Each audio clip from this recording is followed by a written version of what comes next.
Hello, hello, hello. Hello. Yeah. Yes. Hello. Good Yes, ma'am, you're evening. audible. Good evening. Good evening, everyone. Ah. We'll start in some time. So let me. Yeah.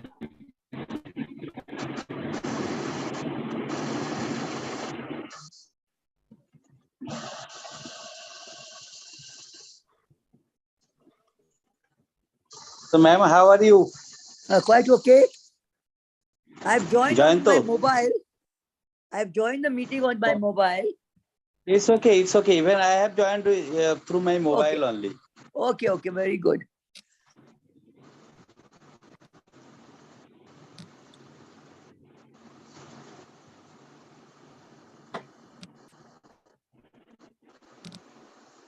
So people are joining. Okay. Very soon we will start. Yeah. Sure. Yeah. Yeah.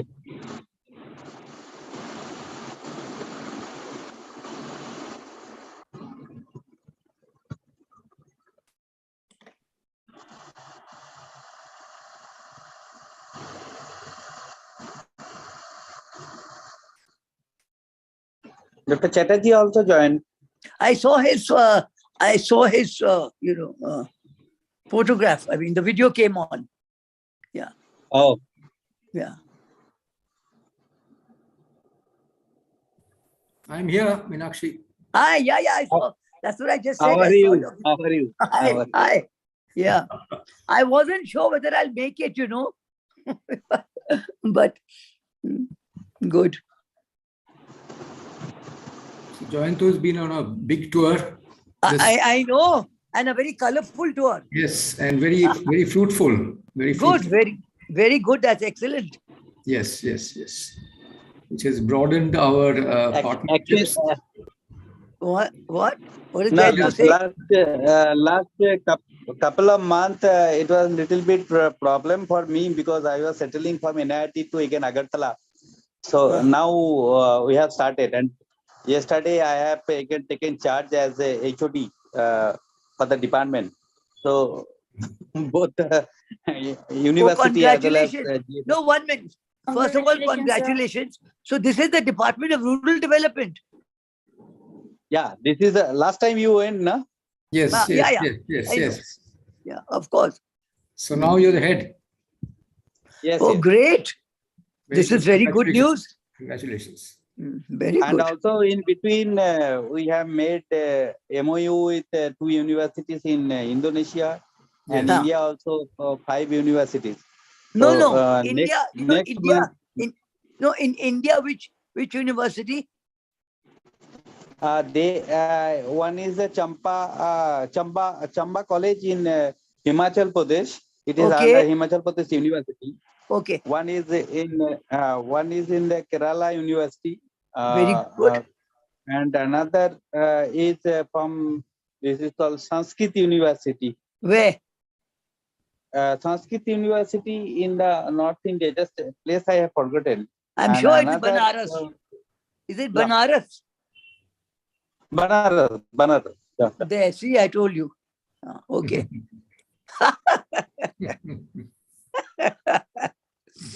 So all the, I mean, within this month, there will be a lot of things.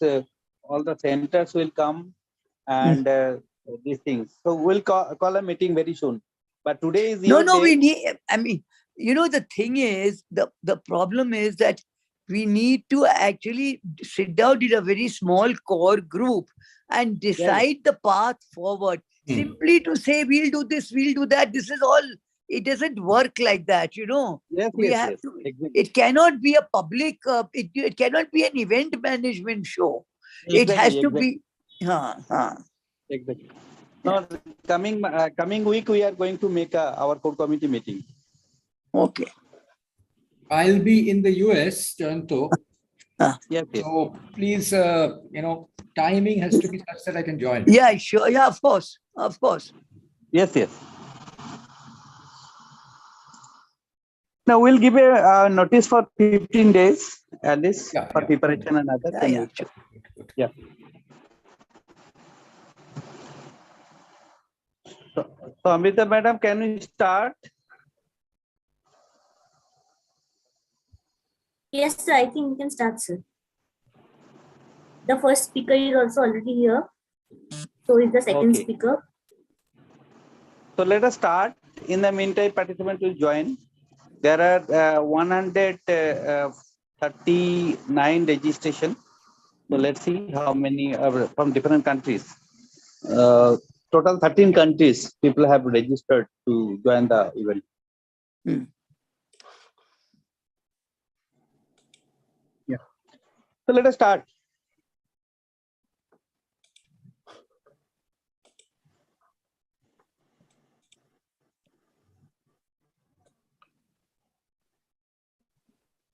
Dr. Sarkar, let us start. A very good evening to everyone. Welcome to the international webinar on occasion of International Yoga Day, which is always celebrated on 21st of June every year since 2015. So it was first proposed in 2014 at the UN by the present PM of India, and then it was started. The celebration started since 2015. So we are starting our first one today, and we welcome you wholeheartedly. So without wasting much time, let us please invite Dr. Jayanto to kindly give his introductory remarks to the audience. Okay. So good afternoon and good evening, everybody. And this is our international webinar to celebrate the International Yoga Day. Every organization, almost every institutions, they are starting. I mean, for the early morning from the government of India and as well as the different countries also to join to celebrate this uh, International Yoga Day. Almost all the universities and others in India as well as other organizations. Global Forum for Sustainable Rural Development, registered organization under Company Registration Act, and also ISO registered organization, basically with the aim to bring the academician, policymakers, and the practitioner to a common platform for advocating on sustainable rural development. We have identified different core areas related to rural development. And when truly speaking, when we are talking about sustainable development goal 2030 to achieve those, that we have to consider and concentrate on rural development, specifically on sustainable rural development. And when we are talking about the rural development, it is not only the economic development, but also the social development, and health is very crucial for that. Today, with this International Yoga Day, this is not only to discuss on the issues, importance and relevance of yoga for our day-to-day life, in our professional and personal life, and rather to bring the harmony and connecting people uh, strongly. But today, Global Forum for Sustainable Rural Development is going to celebrate this event with launching of our Global Center for Public Health Care and Management. We have 13 global centers, and earlier we launched that center for sustainable agriculture and food security. But today, with a very auspicious day on International Yoga Day, we thought to start our second chapter on public health care and management. So public health care and management, the activities and objectives and plans will come slowly, but we would like to tell all of you that Global Forum for Sustainable Rural Development is very keen to collaborate and cooperate with various organizations, uh, and we want like-minded people to bring in our platform. Presently, we having more than 8,500 members from more than 129 countries, and we have 6 continental office. And recently, we have conducted 4 back-to-back hybrid conference in Indonesia, in Bali, as well as the Malan. So with this, we have started our journey, and slowly we are flourishing. But today, we are going to launch this global center for public health care and management. In the last more than 2 years, we are experienced with the situation of pandemic. Whole world has faced that problem, but particularly in the rural areas, the problem was uh, multi-dimensional, multifaceted, and very much challenging. So we thought that there must be a public healthcare and management center. So today is that we are launching.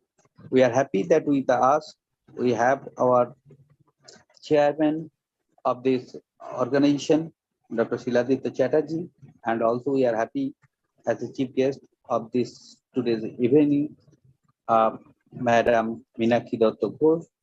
She the former secretary as well as special secretary to the Department of Health Care, Family and Welfare, Health and Family Welfare, Government of India, and with different capacity. We are delighted to have them. We have with our partner today, Mr. Ravi is with us with his all team members. Today, for this program, more than 100 people have registered from 13 countries. So with this note, we would like to start today's program, and we will request Dr. Chatterjee to make the welcome address to the participant as well as our guests. Thank you very much.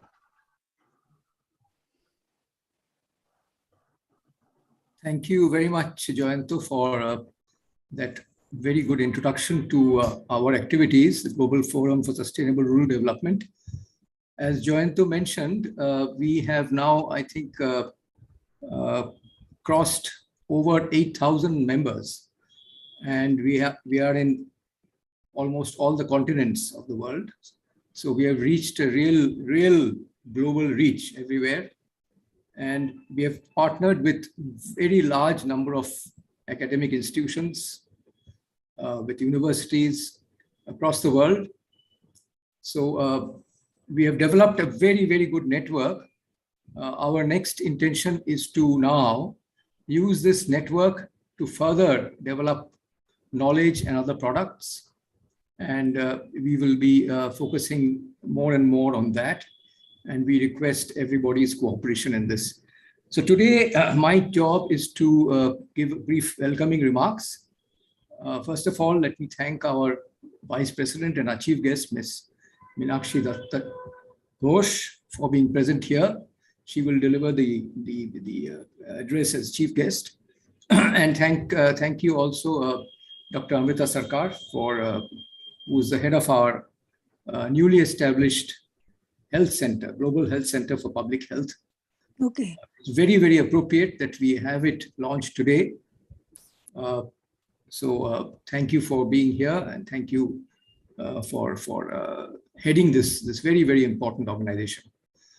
Also, I would like to welcome our more than 130 participants who have registered from 13 countries all across the world. Our very distinguished group of panelists who will speak on this very important topic. I don't want to go too much into this topic right now because of the very rich discussions that are going to follow. I merely want to highlight the importance of yoga very briefly. Yoga plays a very critical role in preventive healthcare. The problem is that while in developing countries such as in India, health is is a very critically required thing. We still unfortunately are not spending enough. We're not spending enough on health, and we are spending much less on preventive health. Preventive health can reduce the overall costs of healthcare. Yet, even given that knowledge, most countries, not only India, spend too little on preventive healthcare. For example, just to quote a few pieces of data, in 2019, it is estimated that India had the share of preventive healthcare in total healthcare expenditure in India was only 11%. Okay, that is actually not too bad compared to others. Even in the US, for example, where curative healthcare is extremely expensive, preventive healthcare in 2018, the share of preventive healthcare was only about 3%. So much more needs to be done on preventive healthcare. That is probably the most important pillar of health and well-being. And yoga can play a very important role because it is cheap and a very inexpensive measure. If it is practiced, as we know, it has been practiced in India for centuries. Since ancient times, it's been developed, and it leads to a large number of health benefits, we know. So it can play a very critical role, and this needs to be further encouraged and highlighted. And not only in India, all over the world, it can play a very important role in preventive healthcare and overall in health well-being as well. So with these few words, let me again welcome all of you, and I hope that you have a very good webinar and session today. Thank you. Thank you, sir. Thank you for this very appropriate and educative welcome address indeed. You have raised some important issues like why public health and why preventive medicine is important. Now, may I please invite our today's chief guest, Srimati Meenakshi Datta Ghosh ma'am, who is a retired IAS officer. Also, she was the former Special Secretary of Ministry of Health and Family Welfare, working in government of India. And presently, she is also our Vice President of GFSRB. Welcome, ma'am. Yeah. Thank you very much. And thank you for the words of welcome, both by, Dr. Jayanto and by the president of this Global International Forum for Sustainable Rural Development. I'm very pleased to be here today and to have this opportunity to speak with you. And in keeping with the mood already set by the president and chairman, I would like to begin with a short story, which is that the British Medical Journal was first published in 1840. And shortly thereafter, readers, the permanent readers of the British Medical Journal were given 10 days to complete a task. And they were asked to vote on a short list of 15 milestones. In those days, 1840, 1841, a total of 11,000. We can't see you. Please. Oh, sorry. Now? Yeah. Now it is okay. Now. Okay. Sorry. Okay. Sorry. Okay. In those days, a total of 11,341 people, participated, and these were all people who had a definite interest in, medicine, in public health, etc. And from the outcomes of that voting was that sanitation topped the poll, followed closely among the milestones, followed closely by the discovery of antibiotics, by the development of anesthesia, the introduction of vaccines, and the discovery of the structure of the DNA. Now, this was a very, very revolutionary happening for the reason I'm linking with the emphasis on preventive health that was just given by the chairman. The original champions of the sanitary revolution were John Snow and another professor Johan, Mackenbach from the University of, Rotterdam. And he has left a line saying that I am so delighted that sanitation has been recognized by so many people as such a critically important milestone.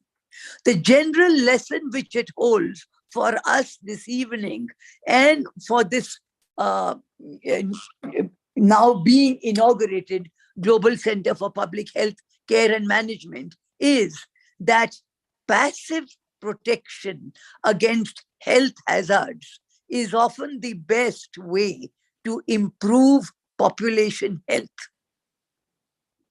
And so, over the past 180 years, close to 200 years, there have been two factors which have shaped modern public health systems. The first is the growth of scientific knowledge about the sources and means of controlling disease. That's the first big development over these years. And the second, possibly even more important development, has been the growth of public acceptance of disease control as not only a possibility, but also a public responsibility. And this is something which has been shaping the world, not as much as we might want it to be, but definitely the fact that there is public acceptance of disease as a control, as a possibility, and also as a public responsibility. This is extremely, extremely crucial. And this is something which I would like to flag on this occasion of the inauguration of this Global Center for Public Health. And that is why we find, as we look back, that Prime Minister, Narendra Modi's initiative on the Swasth Bharat Abhiyan was spot on. This was in 2015. Now, while it was spot on, and it advocated this very important sanitary movement approach, etc., became known as, the SMA. However, the problem that we came across is a problem being encountered by possibly all developing nations in the world today in the sector of public health. The Swasth Bharat Abhiyan, that is the sanitary movement of India, never grew into a partnership. It didn't grow into a partnership beyond the government department that took the lead. For these reasons, this sanitary movement approach of India did not see any reason to modernize and build capacity, for example, in the sewage drainage network that is by now catering to 1.4 billion people in the country. That the fact that it needs to remove, to redirect, sewage and waste. The second thing is, it did not see the need to install higher capacity, among the higher numbers of, and to install higher numbers of sewage treatment plants and effluent treatment plants, so that sewage and waste matter is constantly in treatment or in disposal mode. And thirdly, it did not systematically and simultaneously augment the availability of water to flush out latrine pits in the country. So if I am to ask, if I am to come to this Global Center for Public Health on the day of its inauguration and to inquire, are we future ready? Sadly, the answer will be no. And this is not only for India, certainly. It cuts across many nations. Now, given my role today, I am, going to talk about, public health, and I'm very glad that the chairman inaugurated the session with some very relevant and pertinent words on yoga, and the rest of the program we will be continuing to hear on yoga. So I come back to the theme of public health. COVID-19 has given us a sense of urgency like never before. It has compelled an immediate shift to an all of government approach, all of society approach, all of civil society, government, non-government, private sector, public sector approach with a relentless focus on outcomes. Now, this can only, and I repeat again, only be implemented with an interdisciplinary compass. And that is where we want to score in this Global Center for Public Health. We need to put out briefs, policy briefs, every now and then with, regulated frequency, so that we keep reminding the global audience where we are today and where we are heading tomorrow. Now, for over a century now, we have known, it's very, very clear that it is the social determinants of health that actually have become the causes of ill health. And I'm naming a few of these. These are like the availability of clean drinking water, sanitation and garbage disposal, sanitized neighborhoods and clean physical environment, regular nutrition and access to healthy food options, absence of air pollution, quality of healthcare and provider availability. Now, these are things that have been known. At one point in time, WHO set up a commission on the social determinants of health to draw attention of the global community to social inequalities in health arising from inequalities in the conditions of daily life, with inequities in power, money, resources, and access becoming the main drivers. So while we call ourselves the Global Center for Public Health, we cannot discontinue focusing on these very, very critical factors, because unless we focus on these critical factors, we are never going, we run the danger actually of removing from our radar screen the fact of acceptance of good health and well-being as a public responsibility. Unless it remains a public responsibility, we are not going to get answers to the social determinants of health. My next message to you this evening is that, in the field of healthcare and public health in particular, policy making takes place at all levels, from global to regional to national to local. Okay. So it is that the Scandinavian countries, it began with Finland, but has spread to Sweden, Norway, and Denmark. They have developed a slogan which they call Health in All Policies. And the acronym is capital H, small I, capital A, and capital P. This is becoming a cross-sectoral, interdisciplinary approach to public policy on public health.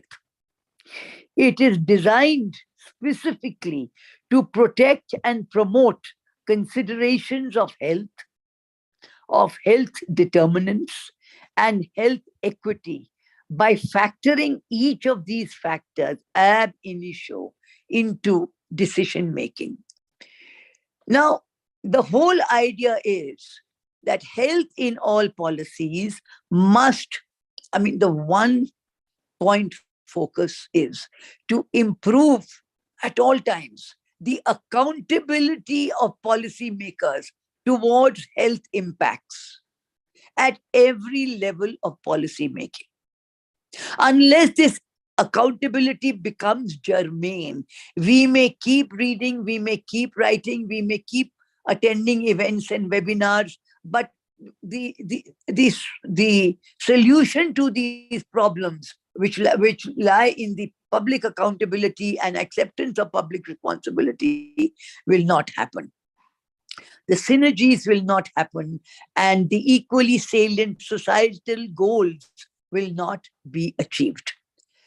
Now, the health in all policies, the whole idea is to more fully address the determinants of health, to better coordinate the efforts across sectors achieving health as well as non-health societal goals, for the more effective use of public resources, which are meant to be directed to health and which have been assigned to be directed to health. And finally, all of this put together will improve governance in health. So this is the main issue that we as a global forum in the Global Center for Public Health should keep hammering at, and we need to continually bring out briefs and circulate these to all our member countries.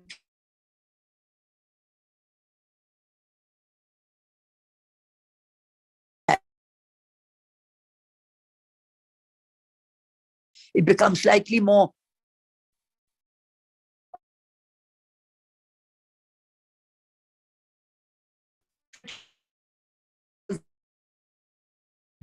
let's say increasing tax on tobacco.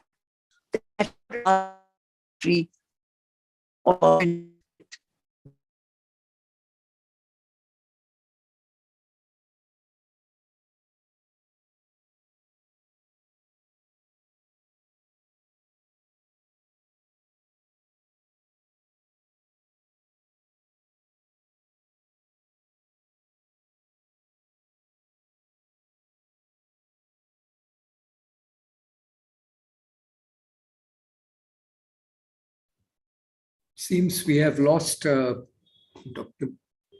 Ms. Meenakshi Datta Ghosh. So I think we can go ahead to the next speaker. We can request Ms. Datta Ghosh to give her whatever she has said, a synopsis. If she can provide in writing, that would be wonderful. We could circulate to all the members. Yeah. Thank you. Yes, I would like to thank Chief Guest Madam, Mrs. Meenakshi Ghosh. In this world battered with epidemics, emerging diseases, and then geopolitical wars and other issues, we can never stress more upon preventive medicine and public health. And what a great opening to today's session, and what a great start and to our launch of our Global Health Center for Public Health.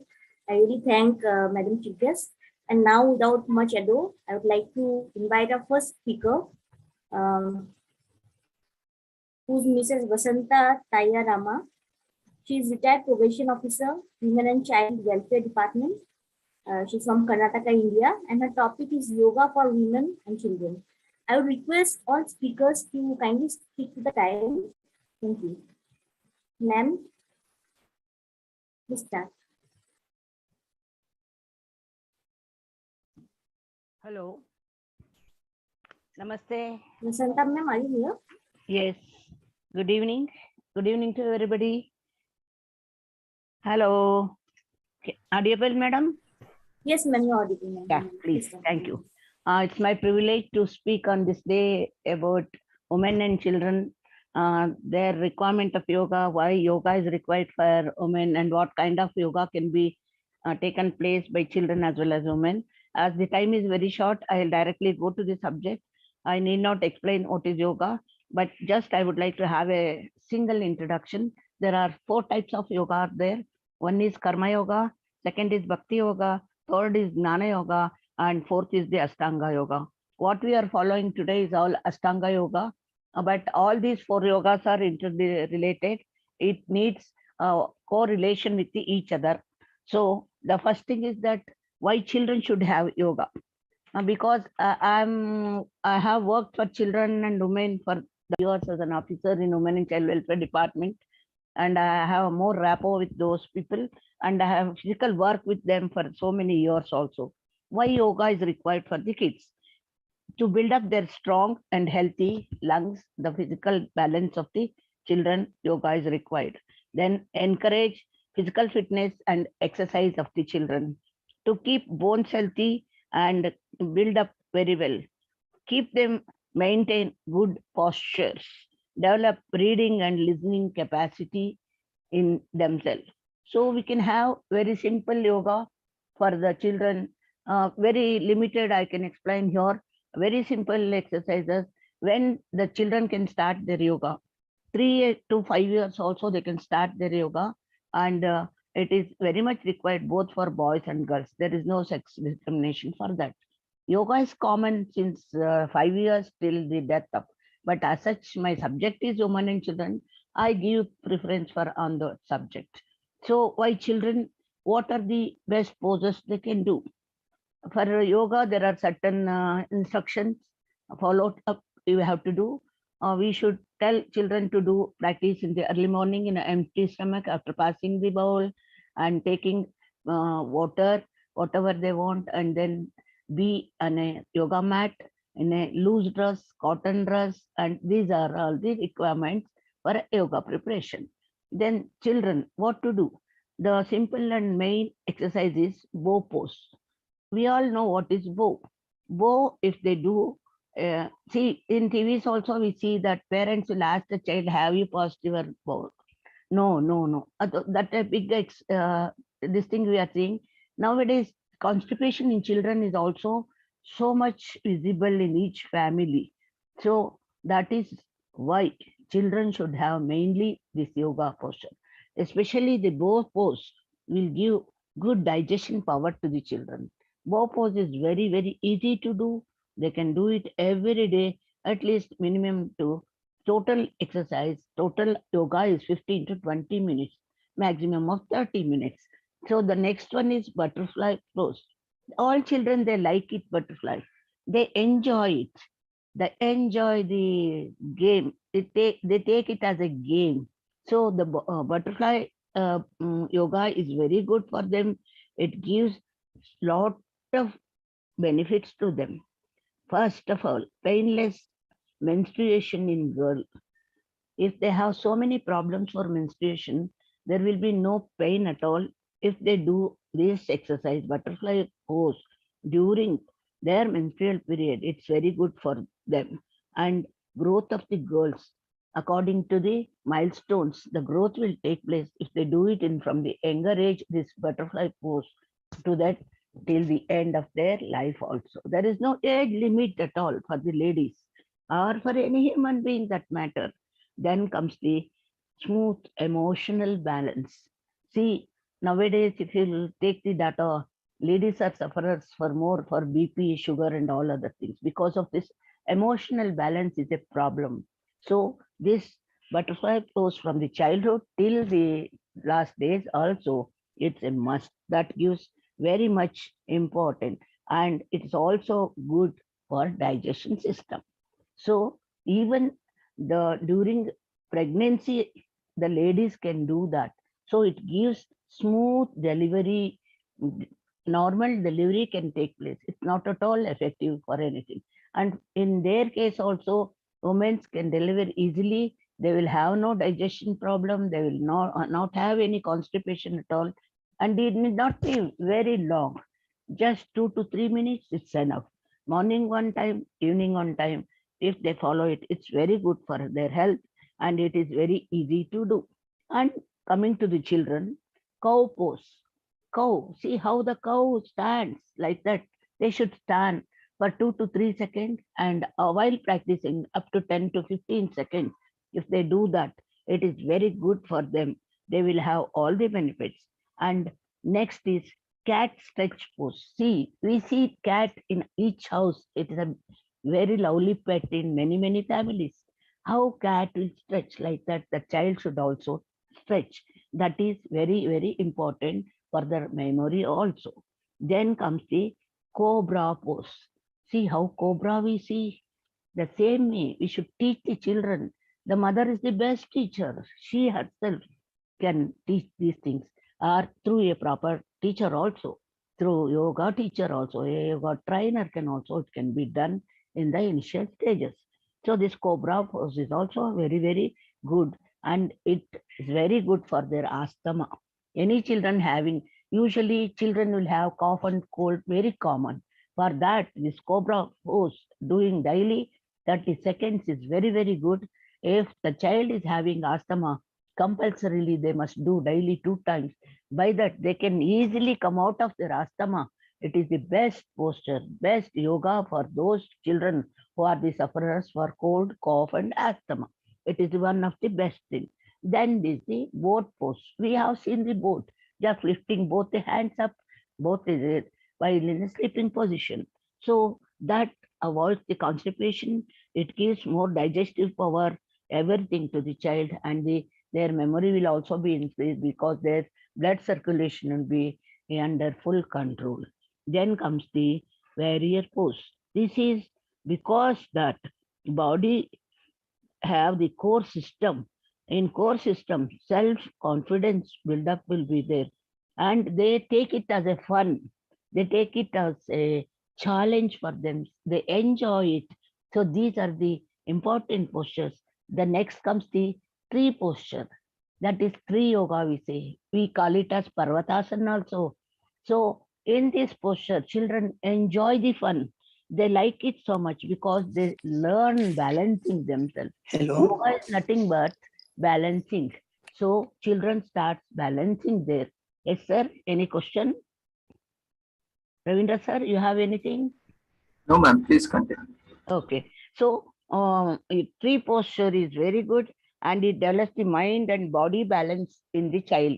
So tree yoga or the Parvatasana is one of the most important yoga for the children. Then comes the triangle pose. Triangle pose, it gives the strength to the legs, to the body, and to the balance of the mind. So in this thing, triangle posture, they learn everything. That again leads to the importance of their education, the memory power, their digestive power, and also all the internal organic work will place normally. Then the chair pose. See, chair pose, now I am sitting on a chair, but with the support of the chair, I'm here. But the children do that chair pose so beautifully. Now, because of the shortage of time, we cannot do any demo or we cannot display any photos. As I enjoyed my 40 years of life with children, chair pose, they do wonderfully. That gives the whole body, whole control of them. These are the main 10 yogas required for the children. As coming to the point of to the ladies and women, so okay, thank you. I'll do that. So while coming to the point of that, yoga can be useful for the ladies for their health. Just now, the display had come to explain about the thyroid. Thyroid is the main problem nowadays in the society, though for including the younger days, married, and also even in the olden days also, thyroid is a problem. So for thyroid, certain exercises, mainly for thyroid, breathing exercise is very important, and also neck exercise. We have to continuously do all the exercises. You know that postures of the neck exercise, all that should be done within. Okay, then we can follow all these things, and we have to continue that for all the time. Ladies, minimum neck exercise is a must to control our thyroid, and breathing exercises for the thyroid we have to do.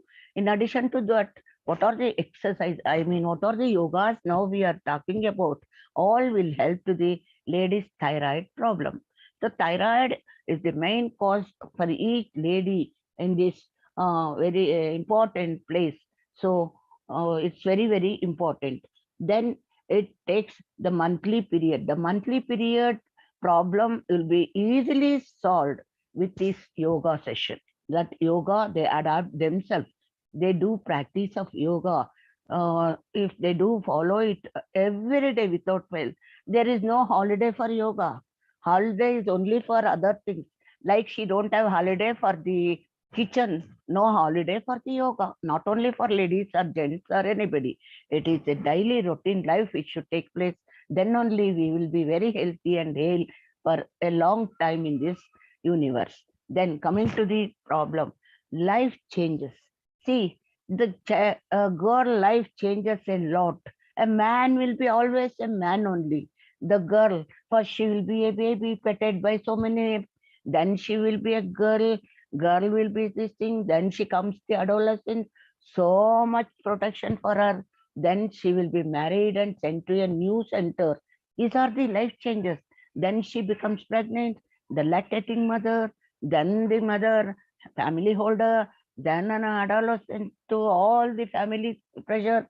Afterwards, at the end of the time, she will be responsible as a granny of that family. So this is the life changes. The mental stress, how much she will have, how much she should face, how much she should adjust to the new environment. So all these things will place as a life changer. So if she do some simple yogas every day without leaving any break for that, she will be very happy in her life. Then different stages of life she has faced with this, then she will have the prolonged problems in her life. So synchronize all these things. She has to follow good yoga in her everyday life. The lot of stress, how to manage lot of stress. Why everyone uh, everyone following the things. The thing, as I was telling in the beginning, karma yoga is the main thing. Me being a lady, always I murmur to wash a cloth or to maintain the house. I always murmur. Nobody is there to help me. Nobody is there to take care of this. Why only I should? This murmuring is the karma yoga. We should leave this murmuring. We should take it as it's a God gift. I am responsible for my family. I'll take care of my every home. Each corner is mine. I am the boss of this family. If you feel happy, there will be no BP. Be happy, no BP. Why? Because this karma yoga is very, very important. How we receive the things, that will be give the same effect on our mind, body, and structure, everything. All the system will be normally going then. When we have all this stress, then karma yoga, negative karma yoga, when we take, that will give all the effect. So the ladies, first you have the happiness. You think, I think it is the God gift to us. We are more powerful. We have more responsibilities. We have more respect in the family. No child will go to papa and demand anything. The child will come to your mom and say something in the ear. Only mom can understand why. This is the extra power. This is the karma yoga. The yoga is interrelated. So we should understand that, then all these things will go off. So we have to follow certain simple exercises, simple yoga for the best living of our entire life. I said there is no leave for yoga, no holiday, no Sunday, no marriage day. Even going to marriage day, you have to do certain simple yogas. So let us see what are the things we can do. For the family stress, what could be the reason? Her family as well as her profession. Neither she cannot close the family door, nor she cannot close the professional door. Both the doors she should manage, balancing of her life itself, both the things. Nowadays, almost all the ladies are sailing into work only. Whether she is a housewife or she is going to be a maid in, or madam is an IAS officer or a social worker. It is the two balancing things. Then endless work for the whole day. Then they are careless about them. Let us not do this. So yoga, yes, please. So we should do that. Then every lady, say according to my observation, and as I was the probation officer in a home where I had ladies, I used to write history of the ladies. If I take 100 examples, 75 ladies will have their menstrual problem. as now somebody has inquired about it. So now thinking of that, why this menstrual problem is there for all the ladies. One of the causes anemia, overstress, restless work, and uncontrolled health habits. Uncontrolled because food habits, it is not good. As such, India is below poverty line. People are more. Middle class people are less. Higher class people is also normal. So irrespective of all the cadre, we have this problem. Pain during the menstruation is there for almost all ladies, but below poverty line ladies, they have more because restless work. They will not take any rest. So it is very, very difficult. So as I was telling in the session of the children, butterfly flows is a very, very, very easy pain relief yoga for both ladies, for lactating mothers, during delivery time also, and also during the period time also. See, it is very easy. Just butterfly is joining both the legs, taking very close to our belly, sitting on a normal posture on the mat, on the ground. It is not on the our bed or our cot, because it will not give us proper settings. So we should sit on floor with a yoga mat and join your both the legs. Hold both the legs in your both hands and just do this like this. Your legs should be like a butterfly flare. So you do it 30 seconds continuously. Easy flow of menstruation, painless menstruation, and correct days of menstruation will take place. Usually what we do during menstruation, long standing itself will give pain to the body, and excess work will give the pain to the stomach, and excess bleeding or less bleeding, too many days bleeding or no bleeding at all. These are the causes of the pain in the abdomen during the period time. So menstrual period starting, see, all the 30 days we are supposed to do. If because of anything you are leaving also, before at least 8 to 10 days of menstruation plus 2 days is common for all the ladies. So you start doing this butterfly exercise. It is very, very easy. It need not have many complication preparation for that. Even after keeping the cooker on the stove, you can come sit on your mat until cooker comes. You do 5 exercises, 5 yogas. That will give the painless menstruation, painless period, and painless problemless. Only 5 days bleeding will be there. Prolonged bleeding is also not good. Less bleeding is also not good. And there is lot of the things I can speak for hours together about the same subject, but as the today's session they have given only 20 minutes to have our as my time. I think it's not fair to take too much time. My co-speakers are waiting on the line, so I hope this much explanation I can give it on. Then the best exercise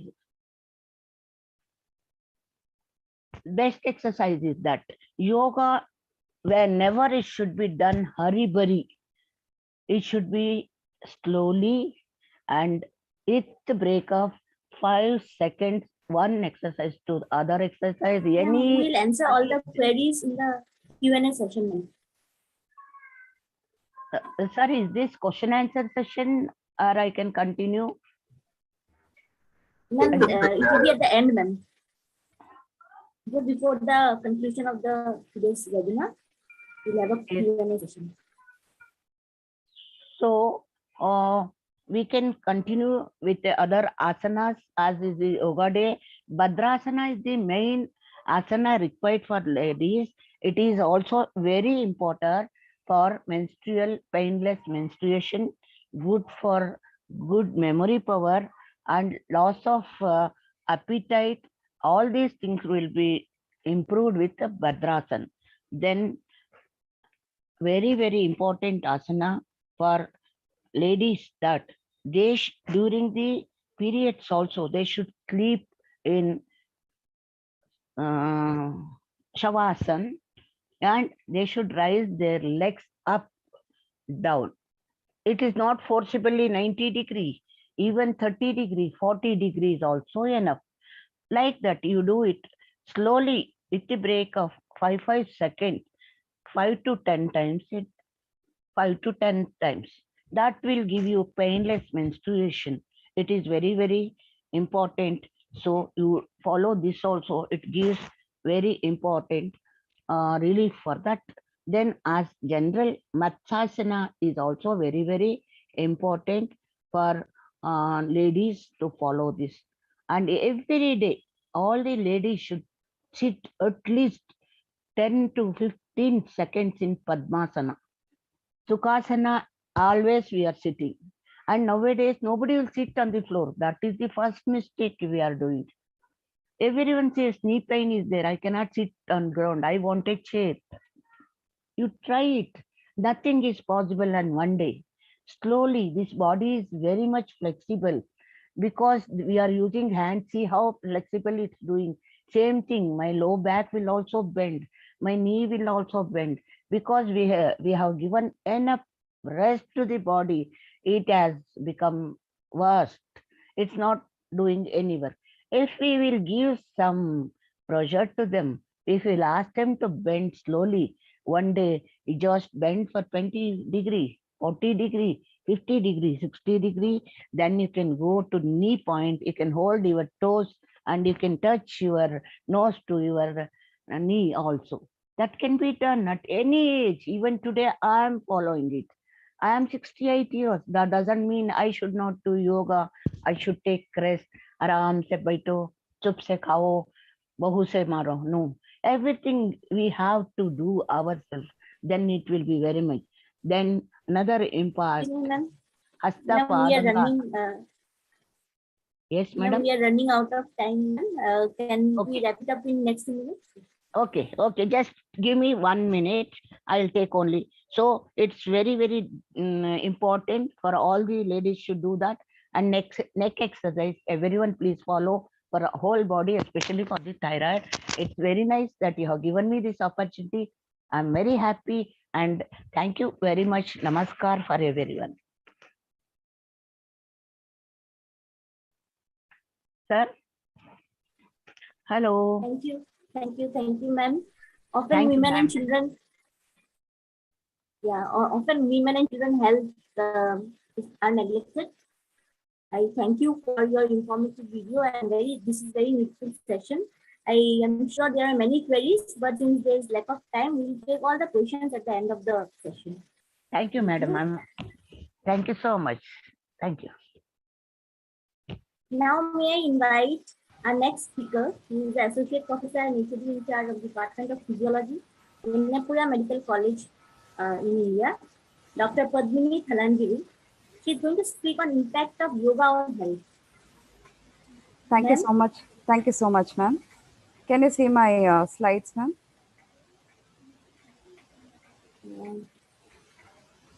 I can't see it yet. Now? Yeah. Can you see it, ma'am? Yes, please, sir. You can see, ma'am? Yeah, you can see it. Please, thank you so much, ma'am. So first and foremost, I would like to thank the organizers for giving me this unique opportunity of sharing my thoughts about impact of yoga on health. I'm Dr. Padmini, Associate Professor, and warm wishes from the institute that I'm working, that is Enapoya deemed to be University in Mangalore, South India.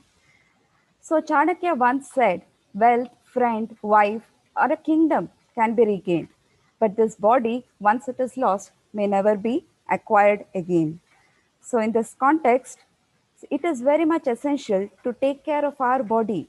And of course, this is the only place that we have to live in. So what is yoga? As the earlier speaker has already told, but by definition, it is a psychosomatic and spiritual discipline, and it aims at achieving a union and a harmony between mind, body, and our soul. So ultimately, we are looking at union of individual consciousness with that of the universal consciousness, which is so true for the theme of the 8th International Yoga Day, that is theme of humanity. So there is a very much essential need to look at yoga under the scientific lens. The world over, there are many studies telling the benefits of yoga. So when a person practices yoga with the yogic attitude, there are several physiological changes that is happening in our body. So let us take a look at one by one. Now this is a picture of pancreas, which is one of the very important abdominal organs as depicted in the picture. So this pancreas is involved in improving digestion and absorption of several important nutrients by secreting its enzymes, and it also secretes several important hormones which is essential for maintaining blood glucose level. Now by doing yoga, which ensures abdominal stretching exercises, we are improving the functioning of this very important organ of our body.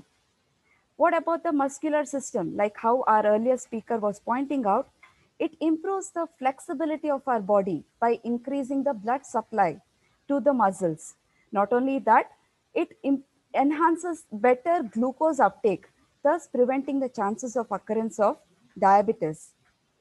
So let us look at the other very important organ of our body, which is the liver.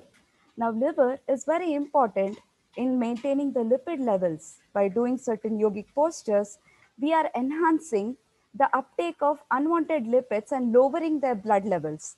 Thus, it improves the good lipid levels in our body and decreases the unwanted lipid levels. What about the heart? Studies have shown that even short-term practice of yoga, including pranayama, that is for 15 days, practice of pranayama, breathing exercises and meditation has shown to improve the cardiovascular functioning. It has been documented that there is a decrease in blood pressure, improved heart rate, and several other cardiac functions. Yoga practice not only enhances the systems that I was just telling, but it also enhances the flexibility of our brain. It improves what is called as a synaptic plasticity of our brain. Now, this improved function of brain enhances the cognition, the memory, the learning power, the selective attention, and doing tasks, the eye-hand coordination. All of these kind of brain functions are enhanced by the performance of regular yoga practice. So these were in health, what I just told. Now, what about disease states? Let us take a look at a study where asthma people underwent the yogic training. People who are suffering from asthma, they have difficulty in breathing out. Now, by regular practice of yoga, it is documented that the exhalation process becomes easier. There is improved expiration or exhalation and improved functioning of the respiratory muscles. The people who have heart disease, now regular yoga practice has also been shown to enhance the arterial blood supply to the heart. By enhancing the blood supply to the heart, it decreases the attacks or it rejuvenates the blood supply to the heart.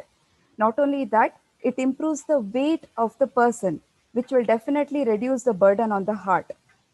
As I told earlier, by enhancing the pancreatic function, there is a better sugar control achieved by the person who practices yoga regularly as a way of life, as earlier pointed out by the speaker. Obesity is a very much global lifestyle problem that each and every one of us is facing right now due to the abundance that is existing. Well, the regular practice of yoga has shown to reduce the body weight. Now, not only obesity, what about people who are underweight? It is also shown that yogic practice will help in attaining a normal body weight and, in our physiological words, to bring about a homeostasis, that is, normalcy is maintained.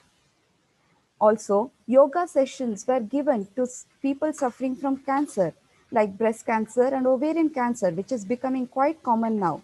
And it has been documented that it reduces depression, fatigue, and also reduces the anxiety. Now, there is definitely an overall improvement in the mental health, and in fact, there is a better quality of life.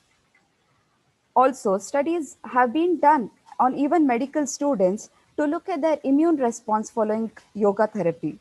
So just before exam, people who underwent regular yoga training showed a better immune response, and falling sickness due to simple viral and fever has definitely come down as documented by regular yoga practice.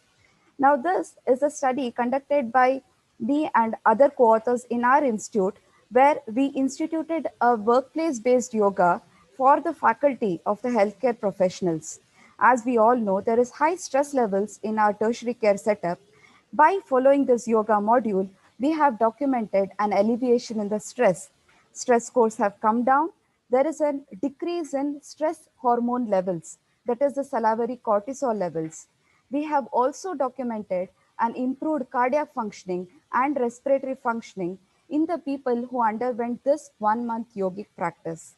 So, definitely, on looking through a scientific lens, there is a definite conclusion of improvement following yogic practice, several health benefits, including cognition, stress alleviation, improved respiration, reduced cardiovascular risk, BMI normalcy achievement, decrease in blood pressure, as well as good diabetic control.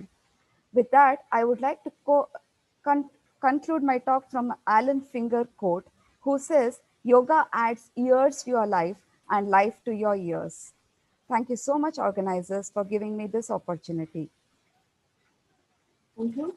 Thank you, Dr. Padmini, for showing the scientific background and evidence at the outset of the program. Thank you so Now, much, ma'am. Jia Kasarji has collaborated as 88FI and SRI CASW. Sri Dr. Ravindra RM, our next speaker, is representing them. May I invite our co-organizer to speak on yoga, holistic health, and sustainable development. Sir, please. Thank you, ma'am.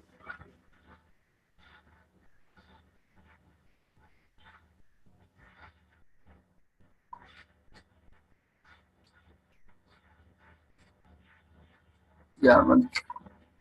Wish you all International Day of Yoga. Today is very auspicious day, not only for yoga practitioners, but also it's the longest day for the year. So that marks a lot of significant spiritual significance for the day. So thank Vasanta ma'am and also Padmini ma'am for giving the insights into various yoga aspects. So that has reduced my content. So I will, without wasting much time on the same aspect, so I will get into the sustainable development and also holistic health aspects.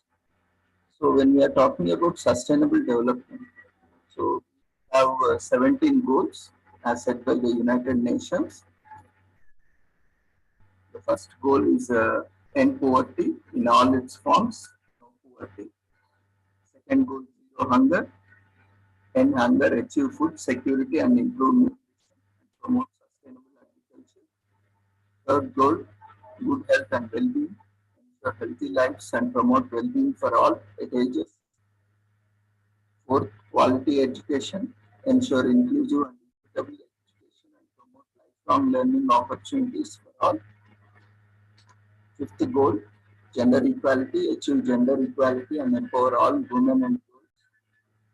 Sixth, water and sanitation, ensure availability and sustainability management of water and sanitation for all.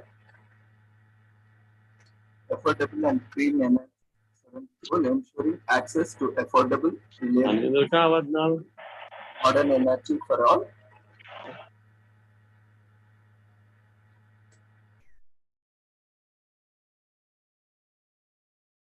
Eighth goal, promote sustained, inclusive and sustainable economic growth, full and productive employment and decent work for all. Goal number 9, industry innovation and infrastructure, build resilient infrastructure and promote inclusive and sustainable industrial and foster innovation. 10th goal, reduce inequalities, reduce inequality within among countries. 11th goal, sustainable cities and communities, human settlements, safe, resilient and sustainable. 12th goal, responsible consumption and production, ensuring sustainable consumption and production patterns. 13th goal, climate action. Take urgent action to combat climate change and its impacts. 14th goal, life below water. Conserve and sustainably use the oceans, seas, and marine resources for sustainable development. 15th goal, life on land. Protect, restore, and promote sustainable use of terrestrial ecosystem, sustainability, manage forests, combat desertification, and halt and reverse land degradation, and halt biodiversity loss. And 16th goal, peace, justice, and strong institutions. Promote peaceful societies for sustainable development, provide access to justice for all, and build effective, accountable, and inclusive institutions at all levels. And last goal, that is 17th goal, partnerships for the goals, strengthening the means of implementation and revitalize the global partnership for sustainable development. So as we've seen that the earlier speakers also mentioned, the yoga came from the word youth. So when we are with union with our nature, Your voice is breaking, sir.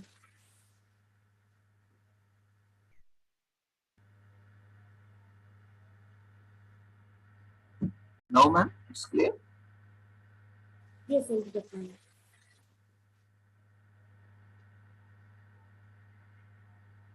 So when we are with union with our nature, when we are with union with our self, when we are union with our planet, we are very compassionate, and we express our gratitude towards our planet and also environment and also to the nature. That's how when we have these yogic practices as part of our lifestyle, it gives us a very conscious effort to restore, and conserve and practice various initiatives that can promote these sustainable development goals. And not only that, yoga brings harmony, peace and harmony. When we talk about peace and harmony, we see a lot of conflicts across the planet on various issues on ethnic, racial, and developmental, caste, creed, even in terms of haves and have-nots and war conflicts. All these are constant conflicts which are troubling the humankind, not only humankind, but also the entire planet. So when we are in this yogic practice, this yoga will help us not only to maintain the peace and calmness, but also to promote global peace and global harmony. We have seen that yoga is an ancient wealth of wisdom which has been gifted by us, by our ancestors over 5,000 years ago.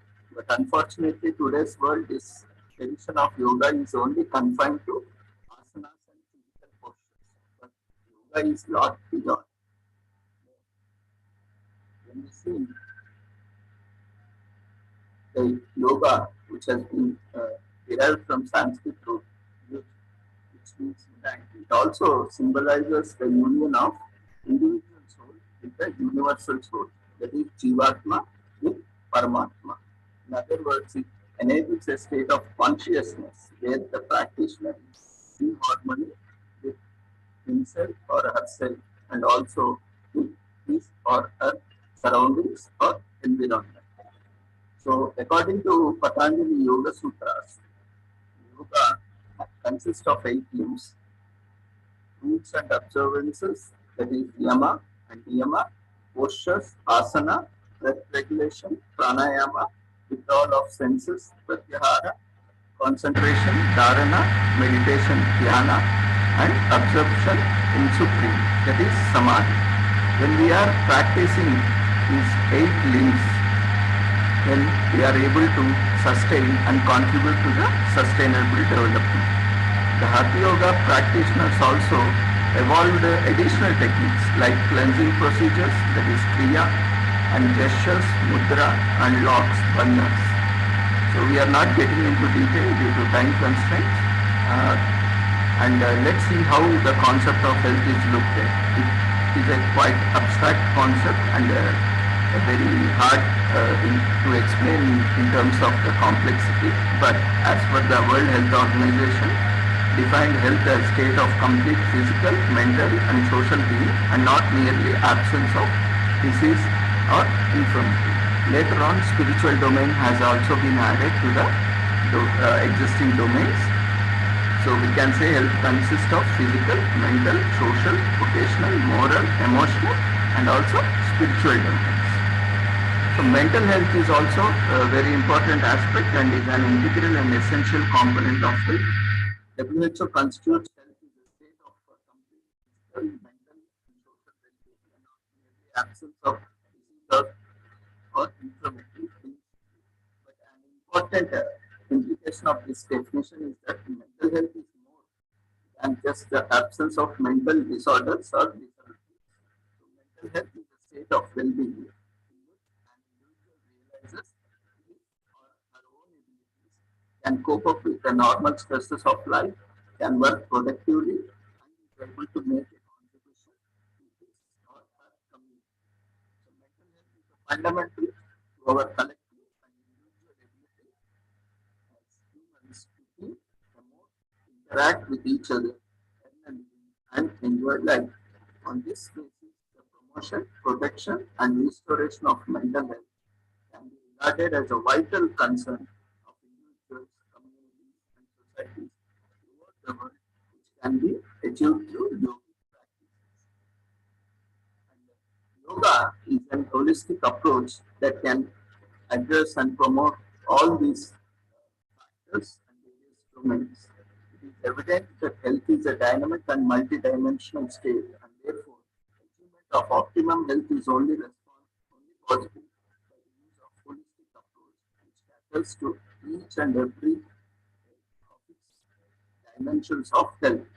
So, we see yoga as a perfect solution for achieving this multidimensional approach.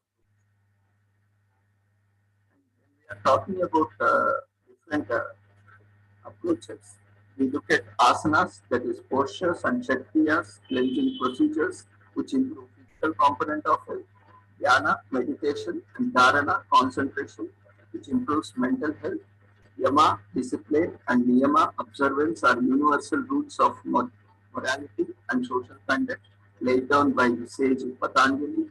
They are similar to modern principles of public health and community medicine. And the practices of pranayama, that is breath regulation, and pratyahara, withdrawal of senses, improve emotional health. And yoga also strongly advocates the importance of surrender to the Almighty or Ishvara Pranidhana. This encourages the development of spiritual health in an individual. Therefore, the conventional concept of optimum health can be achieved by the practice of yoga. And the yogic view of health can be seen as panchakoshas. The knowledge of composition of the human body is inherently necessary for understanding the yogic concept of health. The structural aspect of a human body is derived from the ancient text of Taittiriya Upanishad. This text says that the human body is composed of 5 sheets called panchakoshas. Optimum health is said to be achieved when health is achieved at these 5 levels. These 5 koshas or panchakoshas are Annamaya kosha, Pranamaya kosha, Manomaya kosha, Jnanamaya kosha, Anandamaya kosha. This Annamaya kosha or physical body is a manifestation of 5 great elements, that is Panchabhutas. They include Rasa, Rakta, Mamsa, Maja, Medas, Asti, Shukra. And Pranamaya kosha, that is energy body, is predominantly made of energy channels running throughout the human body called nadis. Nadis are channels that facilitate the flow of force called as there are some background noises you can hear.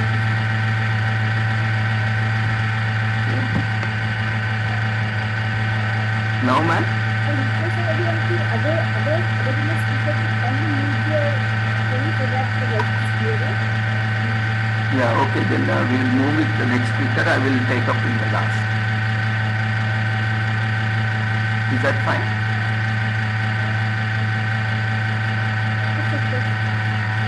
Okay. So, you can continue. I think not much left.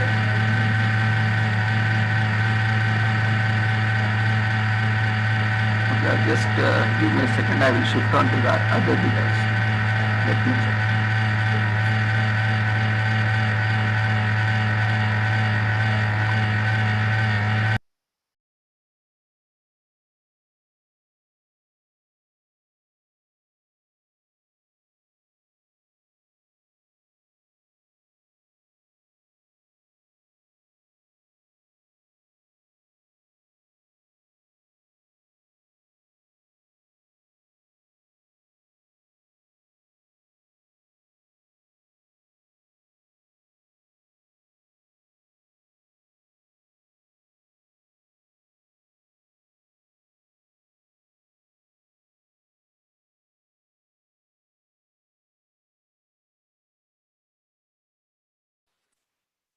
If the audience has any questions till then, please you can take it.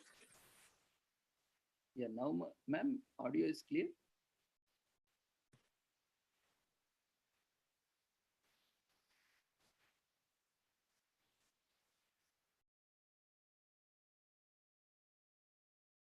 Ma'am, can you hear me?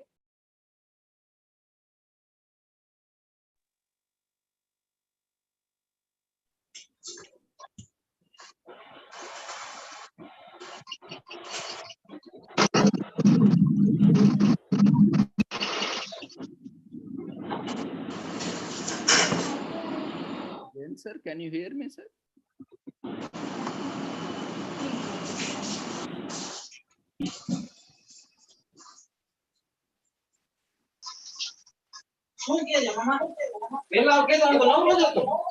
મને યાદ આવવું જોઈએ ને પછી question Dr. Amrita, who is speaking now? You can hear me. Yeah, Jain sir, myself. Yes, I was shifting to other device. Can you hear me, sir? Yes, now we can hear you, sir. Yeah, okay, we'll continue. Thank you.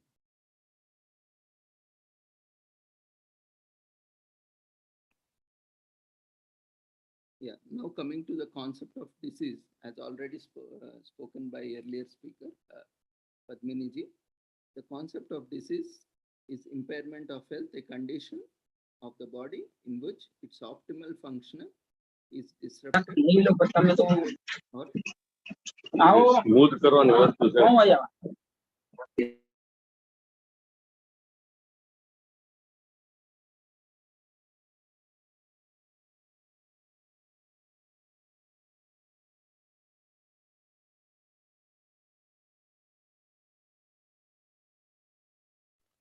Sir, we cannot hear you.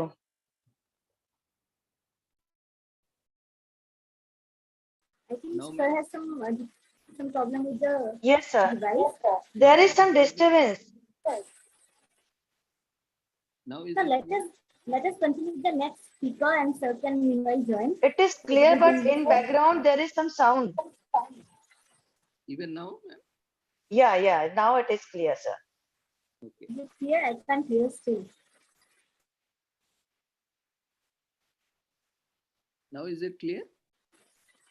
Yes, Yeah, 100% clear, sir. Yes, it's clear now. Yeah. Okay. So as per Patanjali Yoga Sutras, in Samadhipada of the Yoga Sutras, 13 obstacles in the path of Samadhi, that is Antaryas, are described. That is Vyadhi or disease is one of them, which is reference to physical illness. That 5 kleshas or afflictions are described in the Sadhana Pada. They are said to be root of mental illness. They include ignorance, that is avidya, ego, asmita, desire, raga, aversion, dvesha, and fear of death. Abhinivesha. Among these, ignorance, avidya, is said to be root of all other afflictions. As per sage Vashishta, the Yoga Vashishta, Yoga Vashishta, in the text, concept of disease is explained as Anandamaya Kosha, that is bliss body. An individual is the healthiest with perfect harmony and balance. In Vijnanamaya Kosha, intellectual body, there are movements, but channelized in the right direction. Imbalances start in the Manomaya Kosha, that is emotional body. It is root of all diseases. These mental imbalances arise due to ajnana or ignorance. This leads to imbalance in the thought process called as adi. Adi manifests themselves as physical disease called as vyadi. The physical manifestation of adis can be three forms. That is ajirnatva, that is indigestion or decreased activity of digestive tract. Atijiratva, excessive functioning of the digestive tract. Kujiratva, abnormal functioning of the digestive tract. So in naturopathy, it is believed that improper functioning of the digestive tract is the root cause of all diseases. In fact, constipation is called the mother of diseases. This statement supports that the causality of all diseases occurs through the progression of events, as mentioned earlier. So conventional medicine, the psychosomatic diseases, that is adi, psychic disturbance arising due to ignorance, vyadi, physical malady or illness, adijya vyadi, stress-borne psychosomatic illness, anandaji vyadi, somatic ailments like injury, infection, toxin, etc. They are not stress-borne, their causes are external. And sara adijna vyadi, influenced by heredity, they are congenital disorders. They can only be destroyed by realizing the subtle states of mind or attaining samadhi, in the state that humans transcends the cycle of birth and death. And samanya vyadi, they are not inherited, and upadhi, self-imposed suffering. So the progression of symptoms in these psychosomatic disorders are said to occur in the following four phases. That is psychic phase, mild persistent psychological and behavioral symptoms. Example, irritability, disturbed sleep. Psychosomatic phase, appearance of generalized and physiological symptoms like hypertension, tremors. And somatic phase, disturbed function of organs, especially the weaker organs. Example, prediabetes, overweight. And organic phase, full manifestation of the disease accompanied by pathological changes. The organs may sometimes be irreversibly damaged, like peptic ulcer or cancer. So it is evident that the holistic approach of yoga therapy targets total integrated treatment or management of the individual at all levels of being. So it is therefore the best way to achieve optimal health at multidimensional level. So in order to achieve the perfect harmonious state of the mind, body, and soul, yoga must not only be used as a therapy, rather it must be adopted as a way of life. So these niyamas like saucha, that is purity, cleanness of mind, speech and body, santosha, contentment, acceptance of others and one's circumstances as they are, for optimism for self, and tapas, austerity, self-discipline, persistence, meditation, perseverance, and swadhyaya, that is study of self, self-reflection, introspection of self-thoughts, speeches and actions, and Ishvara pranidhana, contemplation of Ishvara, that is God, supreme being, supreme conscious. These all contribute to the well-being, peace, harmony of the individuals and around us. According to yoga text, for the spiritual seeker, one needs to follow the yamas or restraints. They are basic principles which need to be followed to lead spiritual growth. They are ahimsa, non-violence, satya, truthfulness, asteya, not stealing, brahmacharya, marital fidelity or sexual restraint, and aparigraha, non-aversion and non-possessiveness, and other attributes such as kshama, patience, forgiveness, dhriti, fortitude, perseverance with aim of to reach goal, and Daya, compassion, Arjva, non-hypocrisy, sincerity, and Mitahara, that is minimum or adequate diet, measured diet. So these, by adopting these restraints or yamas, one can promote peace, harmony within, not only within oneself, but also in the society and communities, contributing to the holistic health and also sustainable development. So non-violence is a solution for the conflicts and unrest across the world. So all these yogic practices and principles that are helping aims to integrate the benefits of healthy lives and well-being, essential aspects of the 2030 agenda for sustainable development. So these ethical restraints, including qualities such as non-harming, truthfulness, non-stealing, non-possessiveness, and maintenance of vitality, and ethical observance, including cleanliness, contentment, purification, through discipline, self-study, and devotion to a higher power. All these are can develop a morality that can help deal with global challenges such as climate change and help in meeting the sustainable development goals. Thank you once again for giving this opportunity. Thank you, ma'am. Over to you. Thank you, sir. Health is a dynamic state, and when we inculcate positive lifestyle changes, we change our health status towards betterment. Thank you, sir, for explaining that so elaborately. I am sure all our audience are benefited and have many questions to ask. All the raised hands I can see, but we'll take questions at the end of the session. Thank you. Now may I please invite our next speaker, Dr. Chaitanya Wani. She is certified yoga trainer and also assistant professor from D.Y. Patil College of Physiotherapy from Maharashtra, India. She's going to speak on office break yoga at your desk. Ma'am? Yeah, yes, ma'am. Am I audible? Yes, you are audible, ma'am, but we can't see your slides as yet. Yeah, I'm just sharing the screen. I request all the speakers to kindly stay within the 10 minutes. Thank you so much. Is it visible, ma'am? Yeah, it's visible now. Yes. Okay. Just put it on slide mode. Yes, ma'am. Yes, ma'am. Is that fine? Yeah, visible. Okay. Thank you so much, organizers, for giving me this opportunity. It would be a great pleasure for me to guide all of you, or maybe share my experiences with you all. Thank you so much. Basically, I chose this topic. The topic for today is office break. So yoga at your desk. Basically, most of the people are busy with their hectic schedule, and all day they are working here and there in their offices. Hardly they get some time for themselves. So why not work with exercises or exercise with work? So it is hardly a 2 minutes job for them, or maybe a 10 minutes break, which will be utilized in a very good form. So this would be my topic. And I was basically a yoga instructor in 2 multinational companies. So because of that, I know what a worker has to undergo, mental stress as well as physical stress, and they have a lot of family issues plus office issues, and they have to balance all these things. So yoga comes into action here.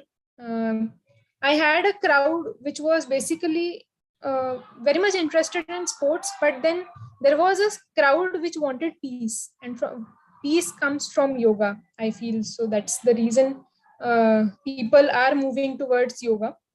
Now again, recreation is one of the very important thing that every individual has to brush up on my topic, not taking much of your time.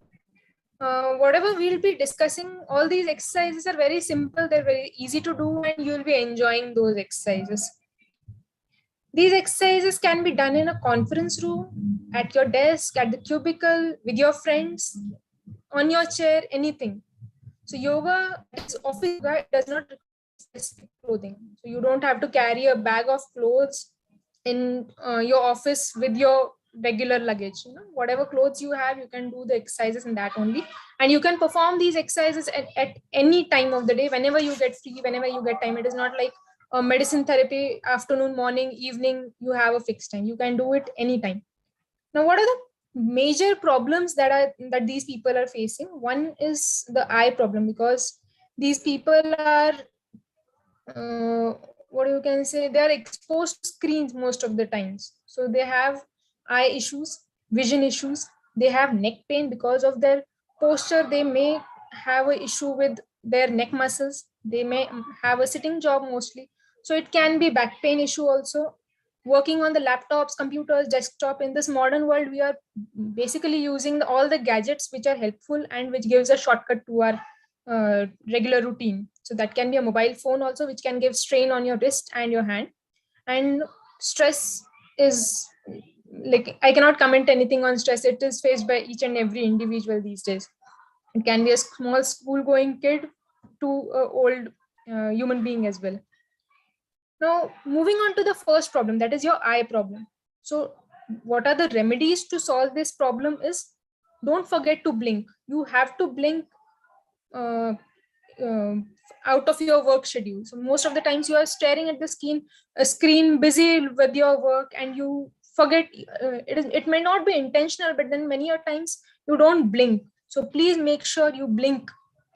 Wash your eyes frequently. Because of that strain, you might have some kind of hot flushes, you can say, from your like coming from your eyes. So you need to cool them down. Next is roll your eyeballs.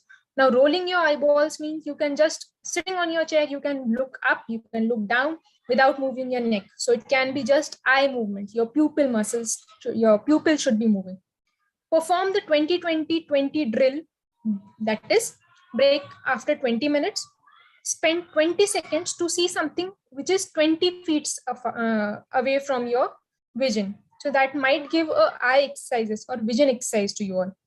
And next one is, set the sitting position according to the direction of light. So now what would be the position of light is, it should be from the top and not from the back or in front or from the sideways, which would be disturbing for you. So light should be always on the head of that individual. Next, neck pain. Most of the individuals must be having neck pain. Even right now, the trapezius muscle, basically we called it. So that muscle is tight almost most of the times for every individual. Now, I have taken some videos. I hope you people will be getting an idea what exercises you should be doing.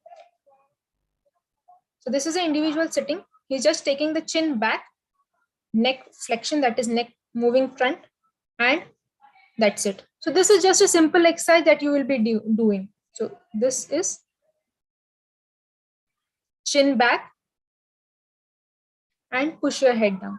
So it will be giving a very good stretch with a minimal time and with a minimal effort to you all.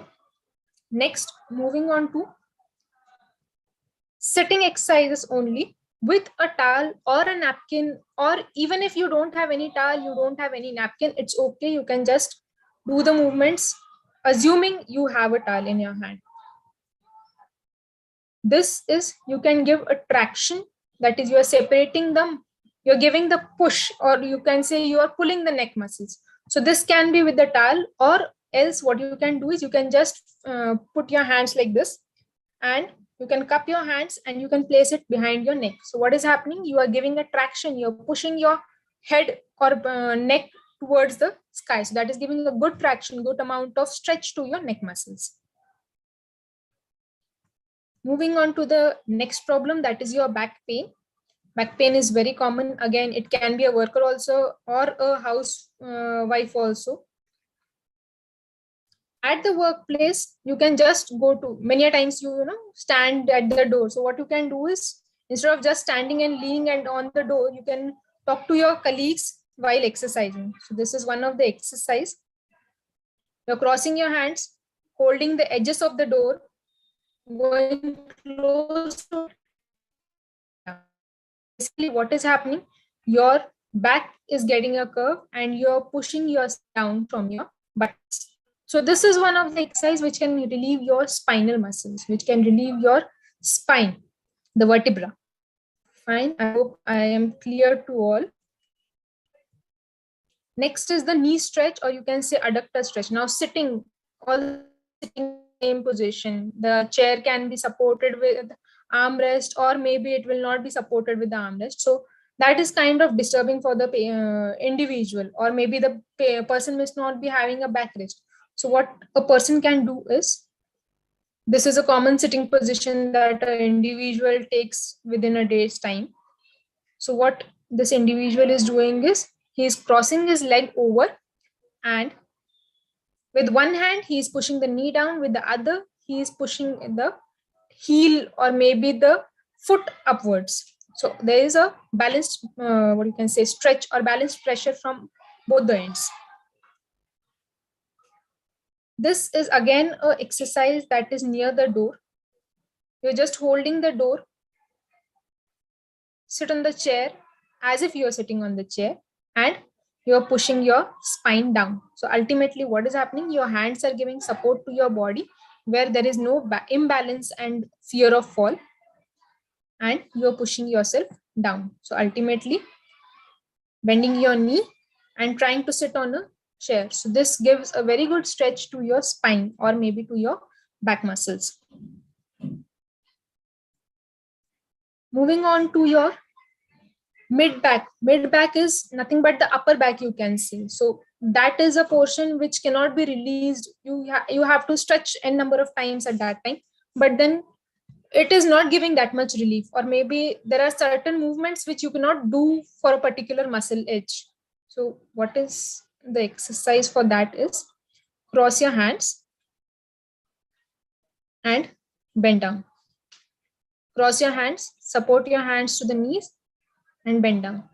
So this is one of the exercise that can be giving proper stretch right from your back to your, it might amount of stretch, but to your lower back and to your mid back, it gives immense stretch that gives a good relief. Coming to posture correction. Now, all the time sitting at your desk, you have to have protrusions of your shoulder, which is very difficult for a person. Later on, they have neck pain and back pain following this bad posture. So how can you correct the bad posture is, you work at your desk only. So why not use this desk in this form as well? Place your hand on the desk, knees apart, and go down. So the arrow is showing where the stretch is or where the pressure has to be taken. So what you, and the movement that you have to do. So you will be keeping your hands on the table and getting down. This also gives, it can be a cat camel exercise which you do on your mat basically, but in office if you cannot carry mat, this is the very good alternative that you can do. Next is your chest. Now most of the times you are sitting with your rounded shoulders, so your shoulders are all the time towards your desk. So what is happening is, you have to open up your chest. Otherwise what happens is, you have to you will be having breathing issues, or maybe in the old age you will be having tightness in your chest. So because of that, again, secretions or maybe breathing is the only thing that you will be having issue with. So the movement is, with the towel you can just open up your chest. So you are increasing the curve of your lower back and opening the chest with your shoulders back. So this is one of the exercise which is very easy to do. It is not mandatory that you have to hold the towel in your hand. It can be without towel also, or without with a stick also. This. Next, again, it is also one of the easy exercise. With your towel, this gives a what you can say, reference, or maybe some amount of assistance is provided with the towel. If towel is not available, you can do it without towel as well. I'll just replay the video again. Sitting straight and moving the shoulders up. That's it. With your trunk flexed or trunk bent. This is again one of the exercises for your back only. Your shoulders are moving back. So your spine is getting a curvature. With or without towel, this exercise can be performed. Now with your back muscles, your abdominal muscles are very important. They help in your erect posture. You stand straight because of your back muscles as well as your abdominal muscles. They are also called as core muscle. So what is happening? Every day you concentrate on your back muscles, you concentrate on your spine for standing straight and all those things. But to support those muscles, your stomach is also playing, or the abdominal muscles are also playing a very important role. So on chair, what you can do is just take your knees to the chest and down. This is the easiest method. You can take it as high as possible. Knees to the chest and down to the ground. You can slowly progress your knee range according to your possibilities, or maybe according to your body's permission, you can say. Ankle pain. Some people are short with height, some people are high. So chair ergonomics are not followed properly at the office place. So what is happening? You might have ankle pain as well because of the odd posture, maybe because of the footwear.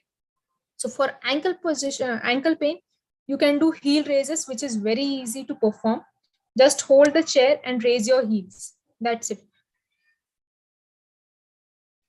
20 times this repetition can be done, and you will see an immense amount of stretch getting at the calf muscles, and you will feel better day by day.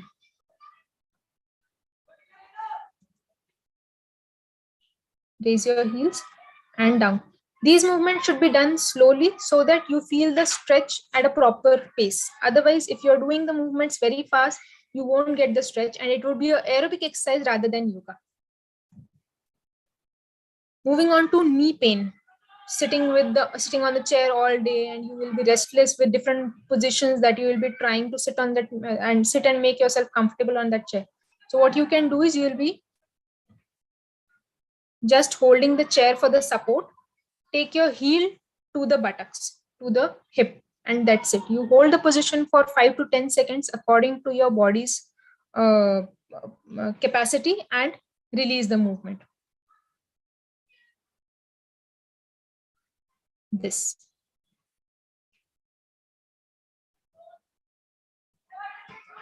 Moving on to your wrist and hand now. So sitting on the PC and desktop for hours together, 8 hours, 9 hours, 10 hours of work with your wrist, with your hand, holding the cell phone for meetings, working on the laptops, and this can contribute in your wrist or maybe hand functions. So what you can do is you can just rotate your wrists circular, anti-clockwise and clockwise. You can make a fist Dr. and Vani, open. sorry to interrupt. Yes, ma'am. Can you try to finish in the next 5 minutes? Yes, ma'am. Yes, ma'am. Just 5 more minutes. Yes, ma'am. Okay. Thank you, ma'am. So with your fist, you can just open up and close. Tight fist and open up. So this is one of the exercise for your fingers as well as your wrist. Last point is your stress. Now for stress, again, it cannot be seen by someone else. It can only be felt by the same individual. So for stress, in yoga, you can perform meditations. You can go for breathing exercise to keep yourself calm and get yourself into a peaceful mind. So for breathing exercise, Anulom Vilom is one of the best exercise that can be performed at any moment of your day. So breathing from one nostril and breathing out from the other nostril. So this is one of the good techniques. One of the breathing exercises, Kapalbhati. Kapalbhati can be used in females who are having urinary incontinence. Basically, I won't go into the depth of that, but Kapalbhati is good for each and every individual. It has n number of benefits. Breathing meditation, again, have Shavasana also. You can go for a 5 minutes nap at your desk. It's not necessary you have to be in supine line. You can just keep your head down on your table and you can have 5 to 10 minutes of nap. That would also give you a refreshing mind for your next job or maybe the next task. Thank you so much. I hope I'm clear with my words. Yes, Yeah, very nice presentation. And when we hear about the word exercise, most of us, including me, we feel lazy. But thank you, Dr. Thank you so for much. showing some very simple and easily doable exercises. I am sure audience will get benefited. And this also does not require much time. That is the best part of it. And Yeah, can yeah, be ma'am. easily done at the desk. So thank you. Now may I invite Thank you so much, ma'am. Now may I invite our next speaker, Dr. Vidya Hari Iyer, who is the founder and director of Dr. Vidya's Smile Gadget Clinic. She's also from India and she's going to speak on yoga for professional excellence. Ma'am, can you have you please?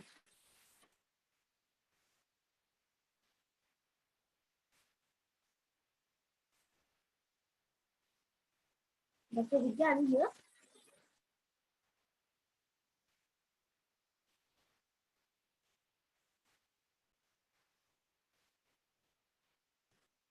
Dr. Vidya? Hello, can you hear me? Yeah, we can hear you. We can see Okay. I was I was unable to unmute or that's fine. Okay, thank you so much. Good evening, friends, and happy International Yoga Day to all of you. And it's indeed a pleasure to share the platform with very well-renowned speakers for the day. Thank you for this wonderful opportunity, and I'm going to share my presentation right away.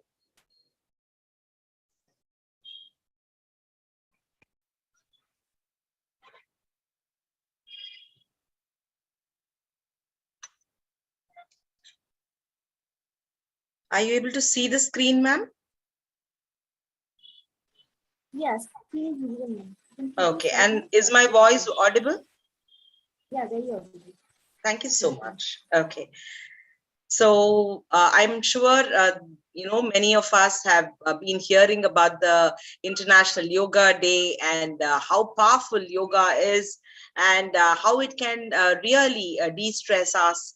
I guess many speakers before me have almost stressed on all the points. And I'm sure all of us have understood that the word yoga itself in Sanskrit means a reunion or joining, or as we call the yuj, right? And so this is to create a perfect harmony between the mind and the body, man and the nature. And yoga also helps in controlling the fickle mind, regulates our emotions, and brings flexibility to the body. And today we are actually celebrating the 8th version of the International Yoga Day. And the theme for this year is, and for this seminar also, is Yoga for Humanity. And this is the actual meaning of the symbol which is given for the International Yoga Day, the logo, where you join hands, which is a union, and then you have an orange halo, which is signifying the fire element. The globe is the oneness. The green leaves is for nature, the brown leaves is for Mother Earth, and the blue human art is water in our body. And I'm sure all of us understand that 70% of our body and the world is made out of water, right? So yoga is actually not a religion, it's a science of well-being, a science of youthfulness, a science of integrating body, mind, and soul. And most of us being professionals, and our lifestyle has absolutely changed. And because of that, even the previous speaker very beautifully showed the different types of yogas, which you can do, as most of us are stuck to our laptops. So you need the eye yoga, the neck, the shoulder, the hand, the core muscles, our feet, our legs, our knees. So every single part of our body actually is getting stressed and strained through our everyday mundane activity. So when you don't have, or when many people say, oh, I don't have time and I'm not able to manage my time. So that is when, for professional excellence, yoga nowadays is being actually practiced more at the time when people are at work, so that people become more accountable for their personal health. And when you actually get this kind of workplace yoga, you see that many boardrooms of companies actually have added yoga to act as a stress reduction, energy enhancement, enhanced creativity at work, better focus, and healing for their employees so that there is no burnout. And this in turn gives increased productivity for the employer too. So it's a win-win situation. So yoga brings actually emotional stability and clarity of the mind. Many times we hear people saying that they are stressed or they are going into mild depression. So yoga works on stretching the body through the different poses, or as Ravindra sir said, there are actually 8 limbs of yoga. So first 4 works out on the external and the next 4 works out on the internal.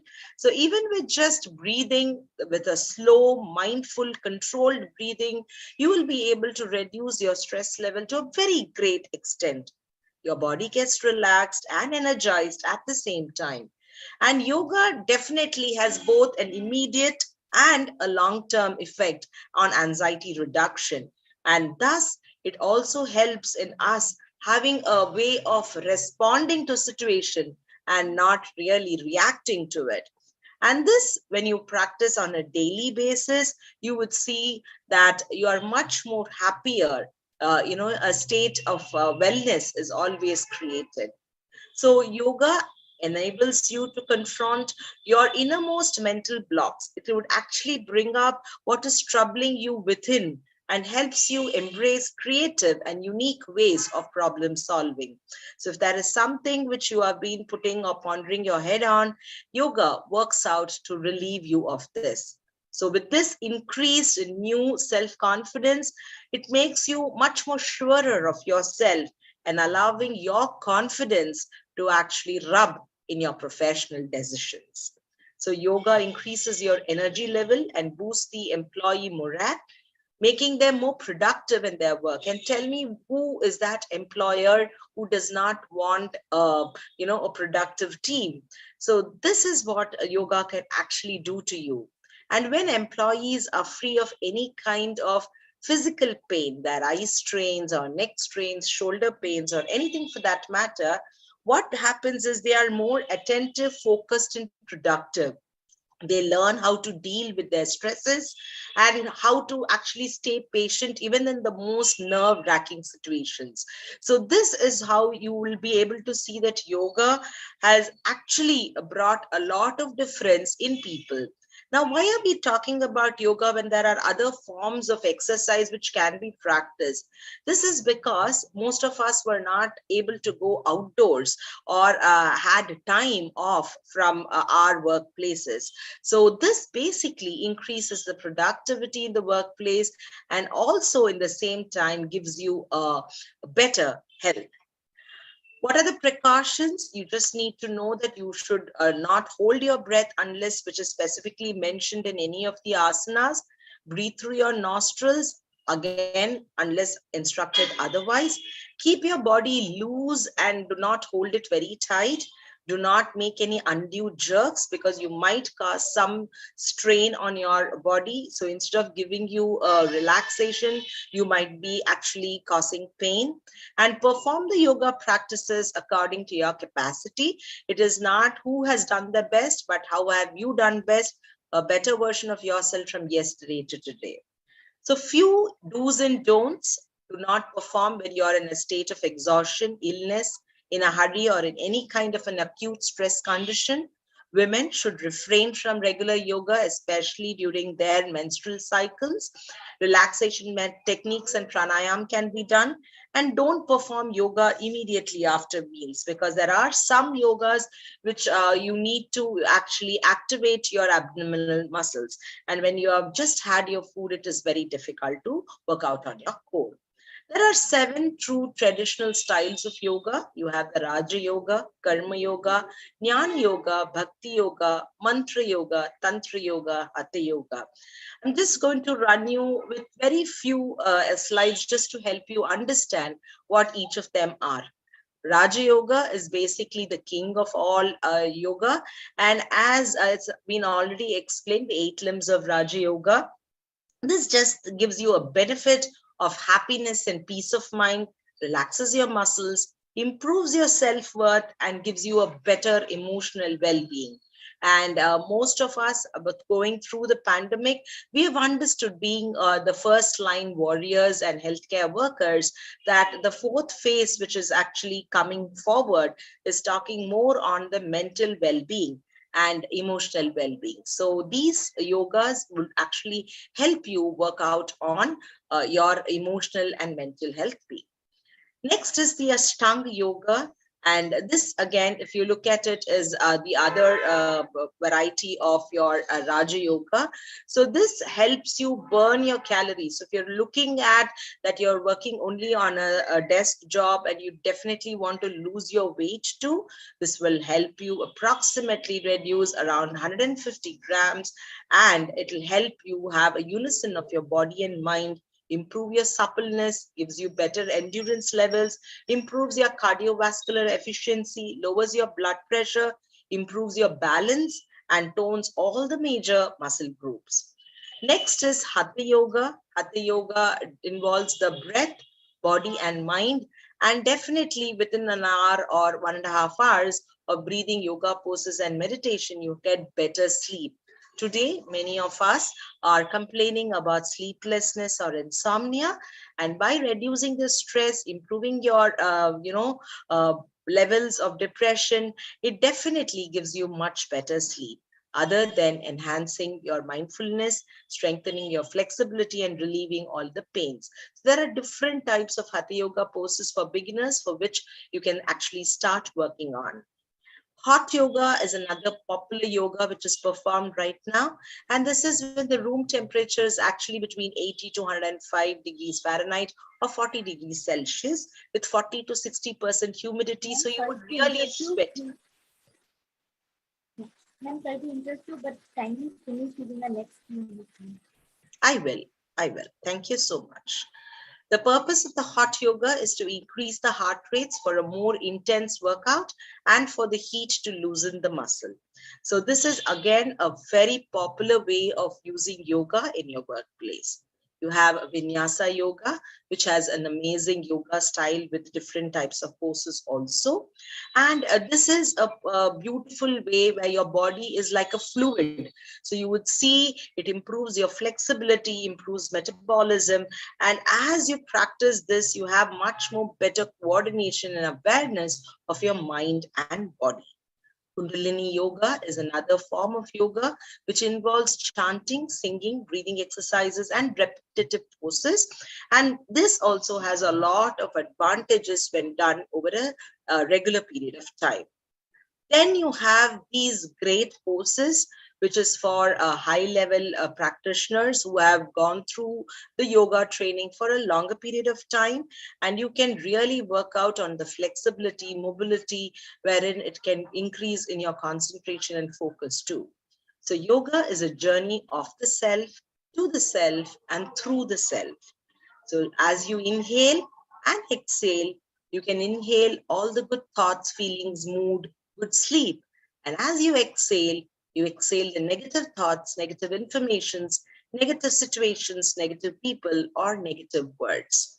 And I have been working with, a holistic fitness community called the Get and Get Fit, who's celebrating the centenary Jubilee celebrations, where we talk about the unison of the heart, body, mind, and soul. And our vision is to have a platform where you have the goodness of health and well-being. And our mission is to give you a one-stop solution for beginners who want to take up their journey into fitness. So do something today, my dear friends, so that your future self will thank you for. And each new day is an opportunity to improve ourselves. So take it or make it. It depends on what you want. So this is me with our team. And, laughter is the best medicine, as they say. And definitely participating in the Yogathon. And as I had just told you, there are various benefits of yoga and mindfulness, and we need to vibrate at a higher level so that we are happy and we are healthy together. This is just a short video to help you understand how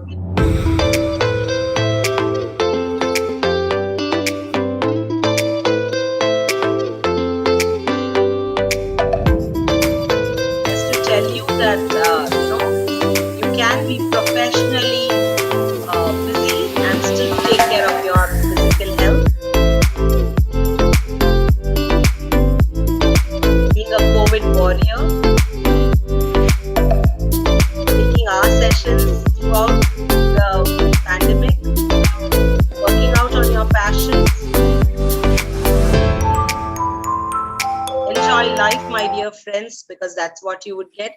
Thank you so much for this opportunity. I'm Dr. Vidyahari Iyer, signing off. Thank you. Thank you, ma'am. Anything good done in an improper way can cause more ill effects than doing good. Along with other things, I thank Dr. Vidya for specifying the do's and don'ts. Thank you so much, ma'am. So now I like to invite our next speaker, who is Dr. Dinesh Veda. He is the consultant of Ayurveda, Yoga and Naturopathy. He is the Yoga Shikshak of Yog Vidyalaya, Vadodara, India. He will be speaking on yoga for geriatric kids. Sir, can you have it?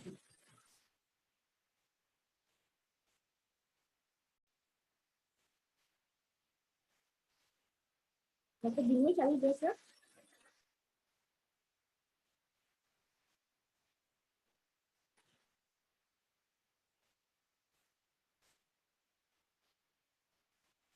Dr. Dinesh, are you there, sir?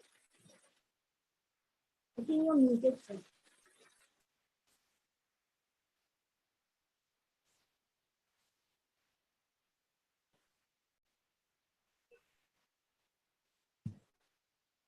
Hello. Yeah, you're audible, sir. Yeah, you can see you. Namaskar, everybody.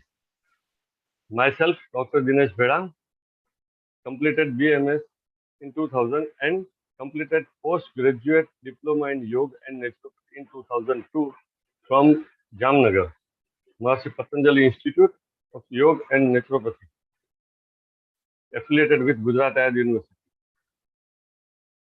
Today is my topic, or our topic to discuss is yoga effective in geriatrics.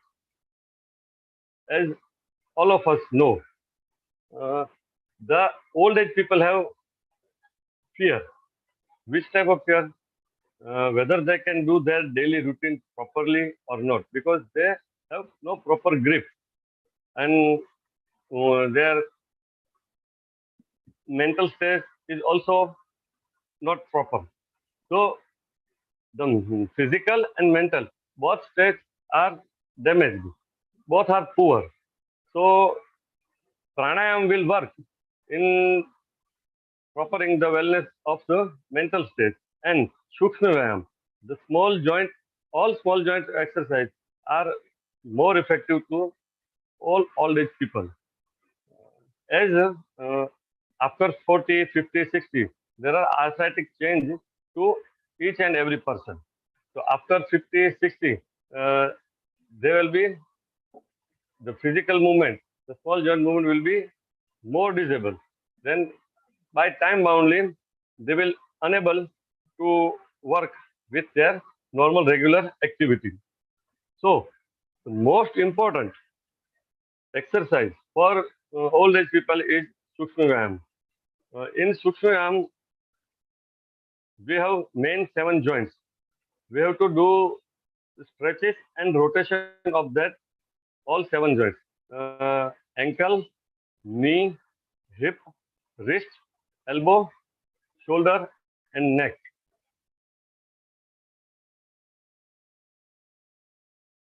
I just show all that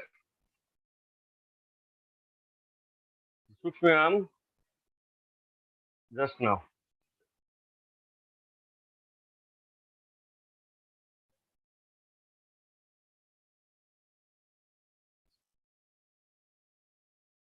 First of all, we'll start with hand.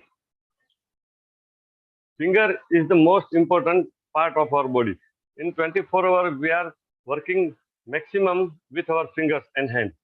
This is the best mechanism all over the world. Bend it back. All the day, we are working with forward bend. We never bend backward. It is our minus point of our entire body, not only fingers. So stretch backward and forward. Then wrist stretch forward, backward, or upward and downward. Same to in and out. Minimum 5 times, maximum 10 times. After stretch, we have to rotate it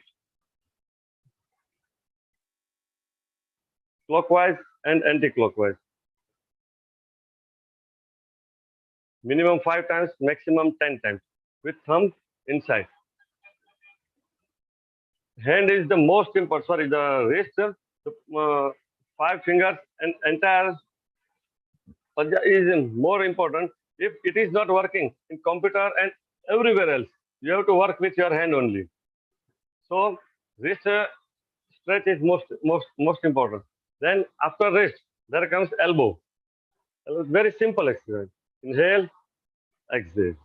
Inhale, exhale. Inhale, exhale. Inhale, exhale. Inhale, exhale. Minimum 5 times, maximum 10 times. After that, wrist, elbow. Then comes shoulder. Shoulder is again most important joint, where shoulder and the neck, both are the joint is there. Front, back. Maximum back. Try to touch forward. Try to touch back. Back, it should not be touched. It is not possible to touch the elbow from back side, but you should try. Then up, toward the sky, toward the floor. Toward the sky, toward the floor. After doing all these 4 points, you have to rotate one by one.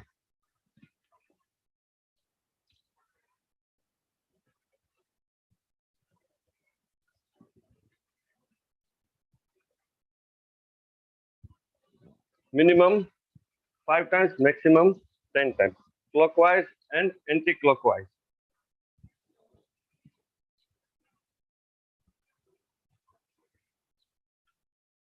After shoulder, there is one more stretch is more important. Shoulder stretch.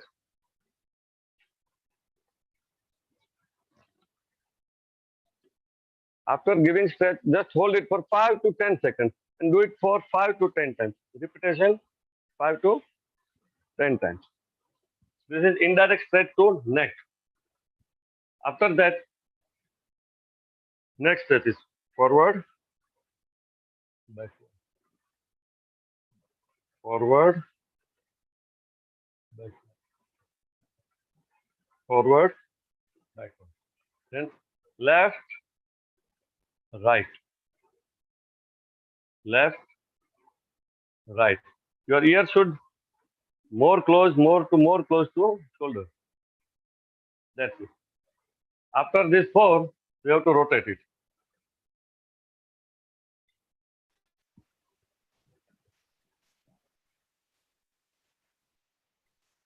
Sir, sorry to interrupt you, but kindly finish try to finish in the next 2 minutes, sir.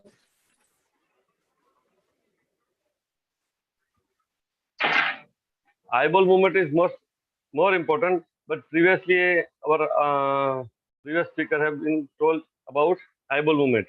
Up, down with vision. Just focus the max up and the max down. Try to zoom it. Then left, right, and rotation. Because eyesight is poor in old age. After that, there comes hip.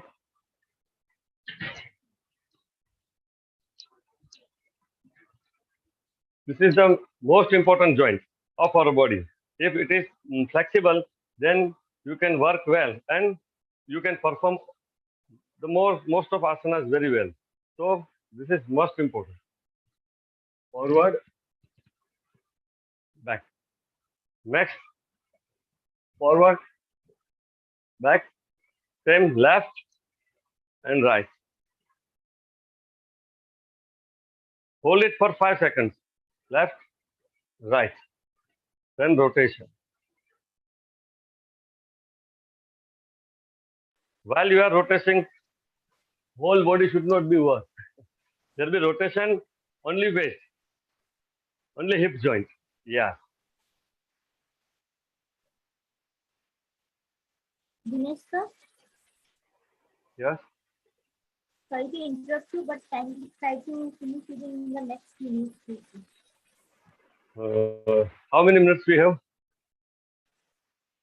2 minutes more, sir. 2 minutes. Okay.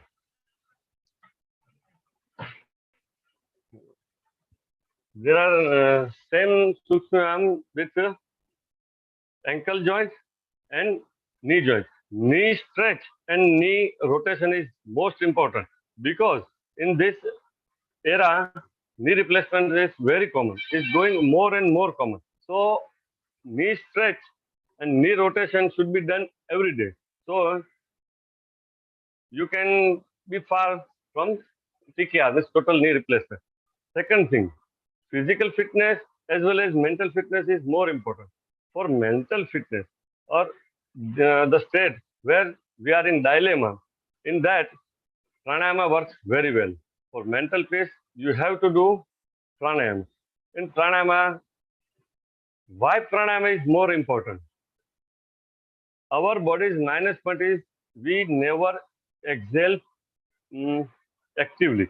Always we inhale actively and exhale passive. So there is a residual air in your lung. Yes, there is a lower lobe is not active anytime. When you do deep breath in and long breath out, then the lower lobe, which is not active, you active that lower lobe of your lung. Then inhale complete oxygen, the demand of oxygen will be complete. If the demand of oxygen will complete, then body will try to digest. If oxygen is digested, then your immunity will be good. If body got oxygen in proper quantity, then body will not go for free radicals, bacteria, virus, etc., etc. So, by decreasing free radicals in our air, body got more oxygen. As body got more oxygen in pranayama like Anulom Vilom, Shitali, Shitkari, Ujjayi, and Kapalbhati. Kapalbhati is ideally not pranayama.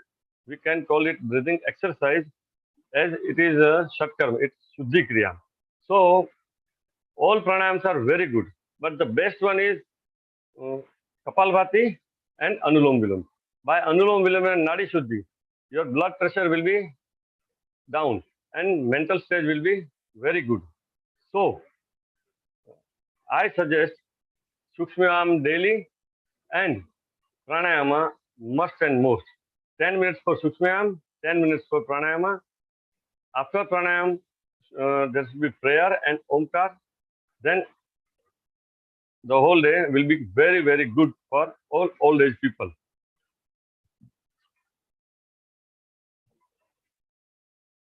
As well as good diet should be there with your yoga. There is so much things to discuss about geriatric and yoga, but we have very less time. So it is my pleasure that I got few minutes for such a webinar. Really, thanks to organizers. And I'm finishing my lecture. Thank you. Thank you, sir. Old people often complain of joint pain and non-specific body ache or even arthritis. We often cannot continue with medications due to their other comorbidities. Thank you, Dr. Veda, for showing what they can do at home and help themselves. Thank you so much. So now we on to our next speaker, Dr. Bhavik Bansal. He is the founder of Ono Growth and will be speaking on yoga and its integration on social work. Dr. Bhavik, you are on, sir. Namaste, everyone. Am I audible to everyone? Yes, sir, you are audible. My screen is visible. Suraj cotton ने मारी गाड़ी पड़ी क्या वो आऊँ Yes, sir. I request others to mute on. I'll start my session with the prayer. I request everyone to sit straight, close your eyes, join your both the hands in Namaskar Mudra. Inhale. Om. Asato ma satkamaya. Tamaso ma jyotirgamaya. Mrityorma mritam gamaya. Om Shanti Shanti Shanti. With this prayer, we'll start today's session. I wish everyone International Yoga Day. The theme of today's Yoga Day was Yoga for Humanity. My topic is yoga and its integration on social work. Little louder, please. This little louder, please. Am I audible now, sir? Is it fine now? Yeah. Yes, yes. Now we are Yeah. getting it. You're audible, but the voice is low.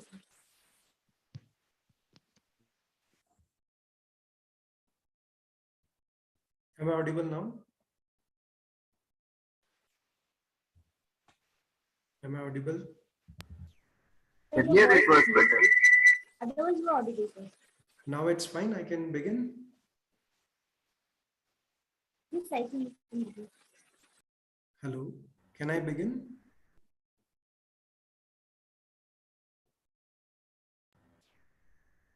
Madam, can I begin? So there's some issues with your voice. The voice is low, but you can begin. Please go ahead. Please go ahead. Go ahead.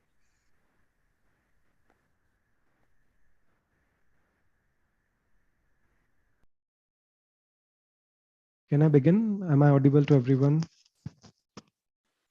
Yeah, it's better. Not audible. Probably. Still not audible, sir. No, audible. Yes, you're yes. audible. Please carry on. Please carry on. Yeah, sir. Shall No, I not start? yet. Okay. So my today's topic is yoga and its integration on social work and public health centers. My name is Dr. Bhavit Bansal. I have We can't completed hear you, Dr. BNYS. Am I audible or not? Can host can check once? Yes, sir, you're audible. Please continue. Yeah. Yeah. No, I'm getting a voice saying that I am not audible. So please check once. Yes, it's audible now. Please continue. Yeah, so my name is Dr. Bhavit. I have done my BNYS and fellowship in neurological rehabilitation, and I'm doing my master's in yoga from Nimhans, Bangalore. So we'll start. So why social work? So social work is a holistic approach, and it considers a dynamic interaction between biological, psychological, and social well-being, or it is a biopsychosocial approach. Majority of frontline work deals with the mental illness, providing their knowledge to the patient or healthcare professionals, or to assist the clients in the problematic situations, or teach the techniques or behaviors such as problem solving, or improve the communication process. So why we are doing this? To an ecological perspective that recognizes human difference, because social work comes which is committed to the different individuals in the society to serve to the community in a very good and effective way. To do that, we should be aware of mind, body, spirit approach, which comes from the mind, body, soul, and their ability to work, benefit from these practices. At present, the techniques of mind, body, or soul have been considered as a complementary or alternative to traditional Indian medicine, which comes from the Ayush, Ayurveda, Yoga, Unani, Siddha, and homeopathy. If it comes about the PHCO Primary Health Center, it was started from 1946. The word integrated preventive and curative services to the rural population. Why I am focusing on this? Because this is the term which I'm going to discuss about today in the integrative, preventive, and curative services to the rural population. So which is very important in the current era of information. So I'll discuss, you all know what is yoga, but still I'll start yoga with the Sanskrit word yuj, which means to integrate. Again, I'll say integrate. So Patanjali Yoga, or the sage Patanjali, given 196 sutras in the Patanjali Yoga Sutras. First sutra says Atha Yoga Anushasanam. Now is the discipline of yoga. We'll begin with the discipline of yoga. So it's a lifestyle for your discipline, for a way of life. Evolution of yoga begins with the Vedic period. From Rig Veda it started to Upanishad, Mahabharata, from the sage Patanjali, from Hatha Yoga Pradipika, Swami Vivekananda, Swami Kevalyananda. Now we are having different organizations such as Bihar School of Yoga, Art of Living, Sadhguru Isha Foundations. There are many more which are taking this, or BKS Younger Yoga or Vinyasa Yoga. So we have to understand what we can give in the current scenario of today's generation in the PHC and other centers of Vedic counseling. So first becomes the process of Vedic counseling, in which we talks about there are different methods which we can give as a basic concept of counseling from our Vedic literature. So first comes to counsel only those who seeks guidance. So our Upanishad Bhagavad Gita is a dialogue between Arjuna and Krishna. So that dialogue suggests that the person Arjuna is asking or seeking help from the Krishna in the form of dialogues, and that dialogues talk about psychopathology of Arjuna, which will be resolved by the Krishna by giving the lifestyle medicine. So that is a form of counseling process to counsel only those who seeks guidance. Second point comes to listen completely with a calm mind without interfering and judging to the patient or to the person you are listening. So you have to be very calm and comfortable, and you have to understand the personality. He belongs to which personality and capacity of the subjects, and give the solution according to him. And let him know the fourth point says that all paths are equally good and will yield the same goal.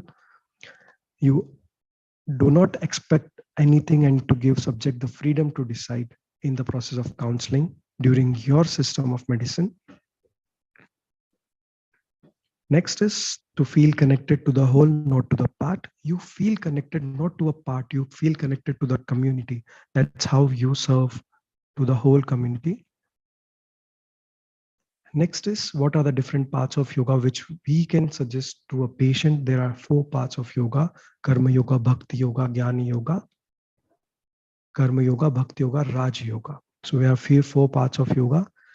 Then next comes as what are the 3 gunas, theory of 3 gunas. It is necessary to understand these gunas based personality types, because the yoga, the personality depends. We will get to know the person who is from clear and calm mind, who from sattva, rajas mind, energetic mind, tamas, which will be dull, lethargy, not to do, initiate any kind of activities.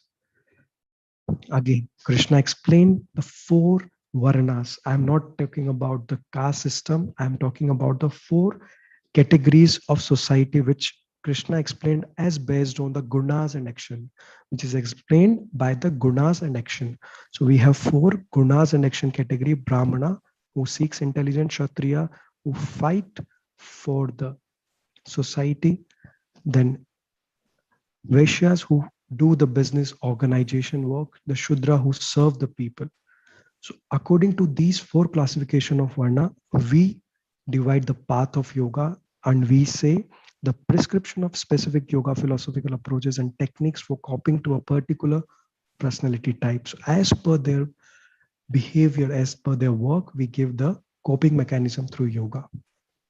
Next comes the 5 layers of consciousness. There are 5 layers: Annamaya Kosha, sheath of physical body; Pranamaya, sheath of energy; Manomaya, sheath of mind; with Jnanamaya, sheath of intellect. Yeah, I'll finish in 5 minutes. Anandamaya Kosha, sheath of ultimate. So we talk about, we have to balance all the layers in an individual. So we have to check the yama and niyama of an individual. So we say Ashtanga Yoga or Raja Yoga, in which Antaranga or Bahirang Yoga. So you have 5, 1 to 5 is Bahirang, 6 to 8 is Antarang Yoga. We should practice yama, restraints, niyama, observance. Then we should assess the doshas according to an individual and provide the best possible lifestyle management. Then we comes to the mode of consciousness in an individual. It is explained in the Mandukya Upanishad, which is the shortest Upanishad. There are 4 stages: Vaishnava Purusha, Tejas Purusha, Prajna Purusha, and Turiya Purusha, in which we say A-U-Ma or Omkara, the sound of silence. So we are providing reactive health management to the proactive health management to the society. We can assess an individual on the basis of vritti, klesha, stages of consciousness, or different component. The process of disease explained by the Yoga Vasistha is Adhija, Vyadhija. You can understand happiness with this graph. As per the time limitation, I will say if you accept, the happiness will increase in the directly proportional. If you desire, it will decrease inversely proportional. There are few yoga papers which talks about, it is a comprises of many yoga papers. Om chanting leads to the limbic area, which is the negative emotional component of an individual, which will be improved by chanting Om. Delay yoga is good. 6 months of practice improve the hippocampal volume in the elderly subjects. 1 minute Kapalbhati improve the oxygenation in the prefrontal cortices. 5 minutes of Om chanting enhances cognition. And like that, there are many papers, and this is an important paper. Yoga reduces stress by reducing the serum cortisol, and it enhances neuroplasticity by increasing serum BDNF in patients with major depressive disorders. And it has a role of releasing endorphin, which is a feel-good hormone. You can practice hands in and out breathing, Vibhagiya Pranayama, Kapalbhati Pranayama, Nadi Shuddhi, and Aum chanting within 15 minutes to give a complete outreach to a patient or to a social worker to give the best outreach to the whole community. I'll end my session. I request everyone to join your both the hands. Inhale. We'll end our today's session presentation by chanting. Om Sarve Bhavantu Sukhinah, Sarve Santu Niramaya, Sarve Bhadrani Pashyantu, Ma Kashyit Dukha Bhag Bhavet. Om Shanti Shanti Shanti. Thank you so much for giving me this opportunity on this platform. I hope it was useful for everyone, and happy IDEVA. Thank you so much. Namaste. Thank you, Dr. Ravi. Now may I invite our next speaker, Ms. Neeraja Shukla, who is a research scholar and yoga trainer in Gujarat Cancer Research Center. And she's going to speak on Ashtanga Yoga for well-being. I request Neeraja ma'am to kindly try to finish it off in 10 minutes. We are already running late. We're past our closing time actually. Ma'am, are you here? Yeah, ma'am, I'm here only. Shall I start? I'm audible? Yes, you're audible. Yeah. Namaste to everyone.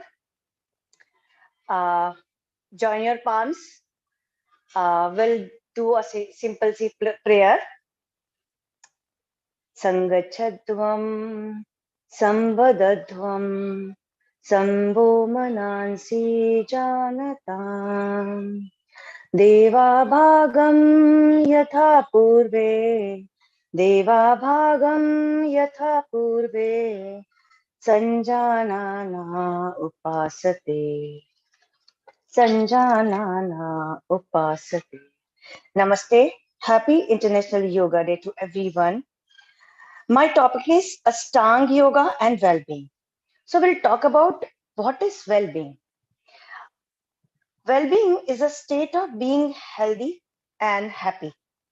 If we see the definition of health according to WHO, they say a state of complete physical, mental, and social well-being, and not merely absence of disease. Is that possible in this world to be healthy? It emphasizes on all three dimensions, like you should be healthy on physical, on mental, and social. In fact, you should be healthy on spiritual well-being also. How can we make all dimensions healthy? Answer is only we can be healthy on all dimensions by yoga. We call this yoga. Yoga means to unite. To yoga comes from the word yuj. Sanskrit word. It is Sanskrit word yuj. So it means to unite. As Maharshi Patanjali says, yogas chitta vritti nirodha.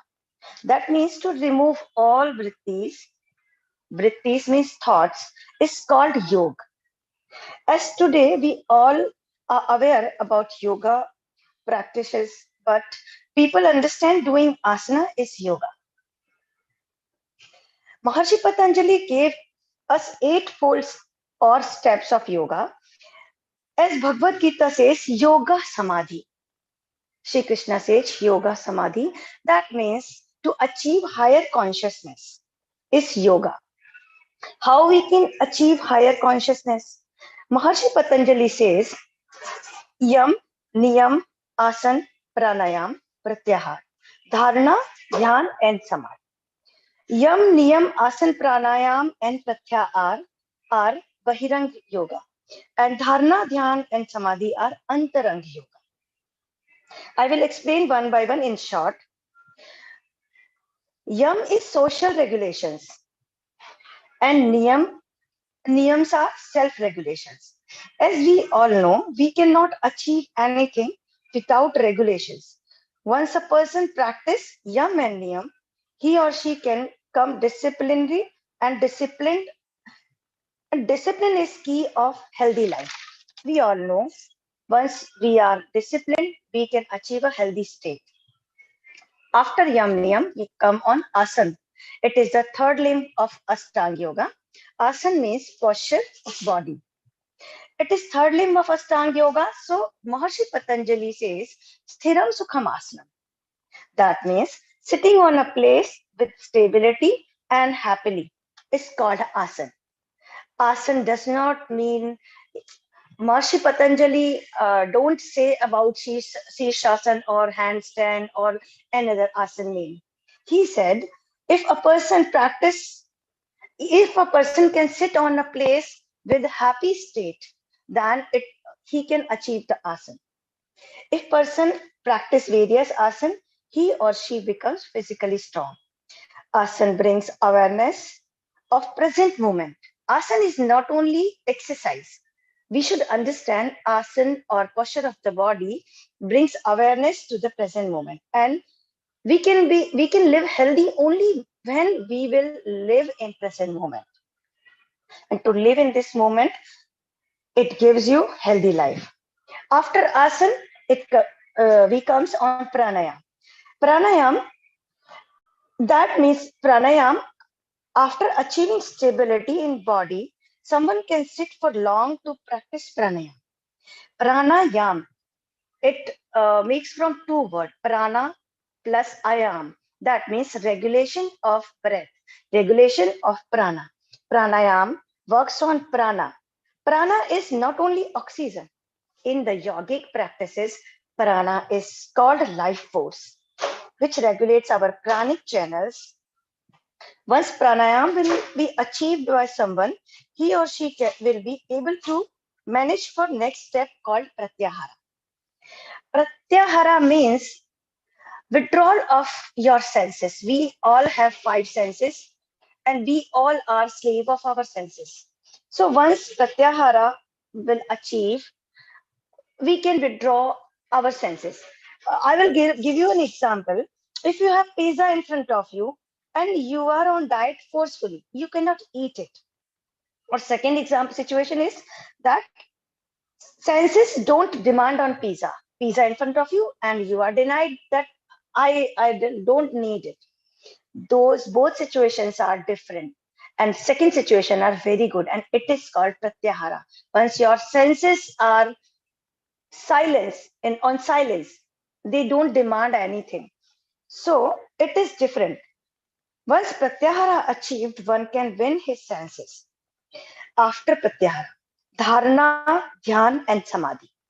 These three are antarang yoga, and these can be practiced by very higher yogis. Dharana Dhyan, we can practice. It can be practiced by normal person also. Dhyana means meditation. Dharana is the prior step of dhyana. Dharana is prior step of dhyan or meditation. Our mind regulates our body. Once mind is in control, we can be master of our mind. Not will be slave. By deep meditation, a person can achieve higher consciousness. It is called samadhi. Now, if we can practice only 4 steps, yam, niyam, asan, and pranaya, then pratyahar will be automatically.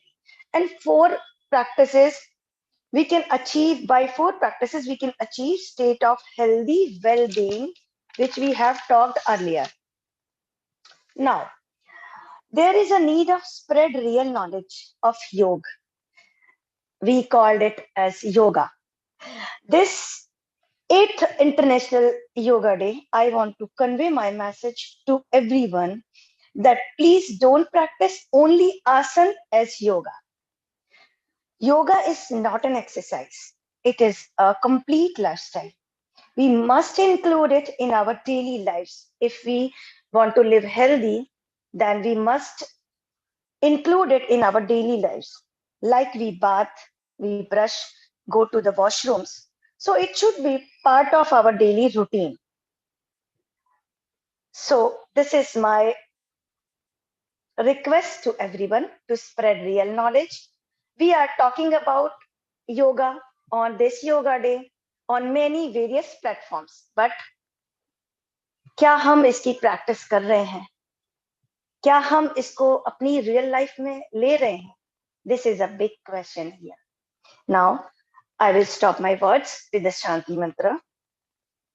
Close your hands. Sarve bhavantu sukhinah. Sarve santu niramaya. Sarve bhadrani pashyantu. Ma kaschit bhag bhave. Om Shanti Shanti शांति ही. सभी का कल्याण हो, सभी निरोगी हो, सभी खुश रहें, इसी आशा के साथ एक बार फिर से happy international yoga day. Thank you organizers to invite me here. Thank you so much. Very well presented, Ms. Nivedita. Thank you so much, ma'am. And with this, we have come to the end of our today's program. We may take if someone has very nagging questions, we can just ask, but we just limit to one or two questions, not more than that, because we are already out of time. Ma'am, I cannot hear you. It is very disturbance in your voice. You are asking to me anything? No. Am I audible now? Yeah. You are audible, ma'am, but there is lot of differences. Murmuring sound is there. Thank you, ma'am. Yeah, am I audible now? Am I audible? Yes, ma'am. Yes, ma'am. I will just thanking you, Ms. Nivedita. Thank you so much. You're very well presented. And now, may I ask the audience to, if you have any nagging questions, you can ask, but we'll just limit ourselves to 2 questions, not more than that, because we are already past our time. Does anyone have any questions for the speakers? If no one has any questions, then we'll just move ahead and we'll close our... Thank you. Thank you all. Yeah. Am I audible? We can't see you. Yeah. Am I audible now, sir? Yeah. Now we can see. So please go for the vote of thanks as a conclusion. Yes. Esteemed dignitaries and audience, with this we have come to the end of today's enlightening session. I hope and I believe that everyone has been benefited by attending this.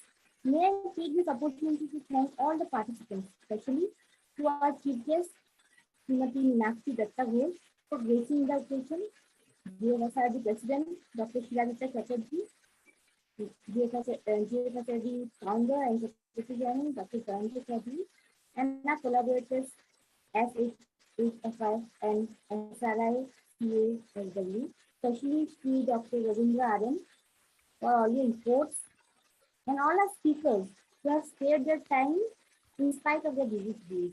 Some have also been to the Mysuru program where our PM attended.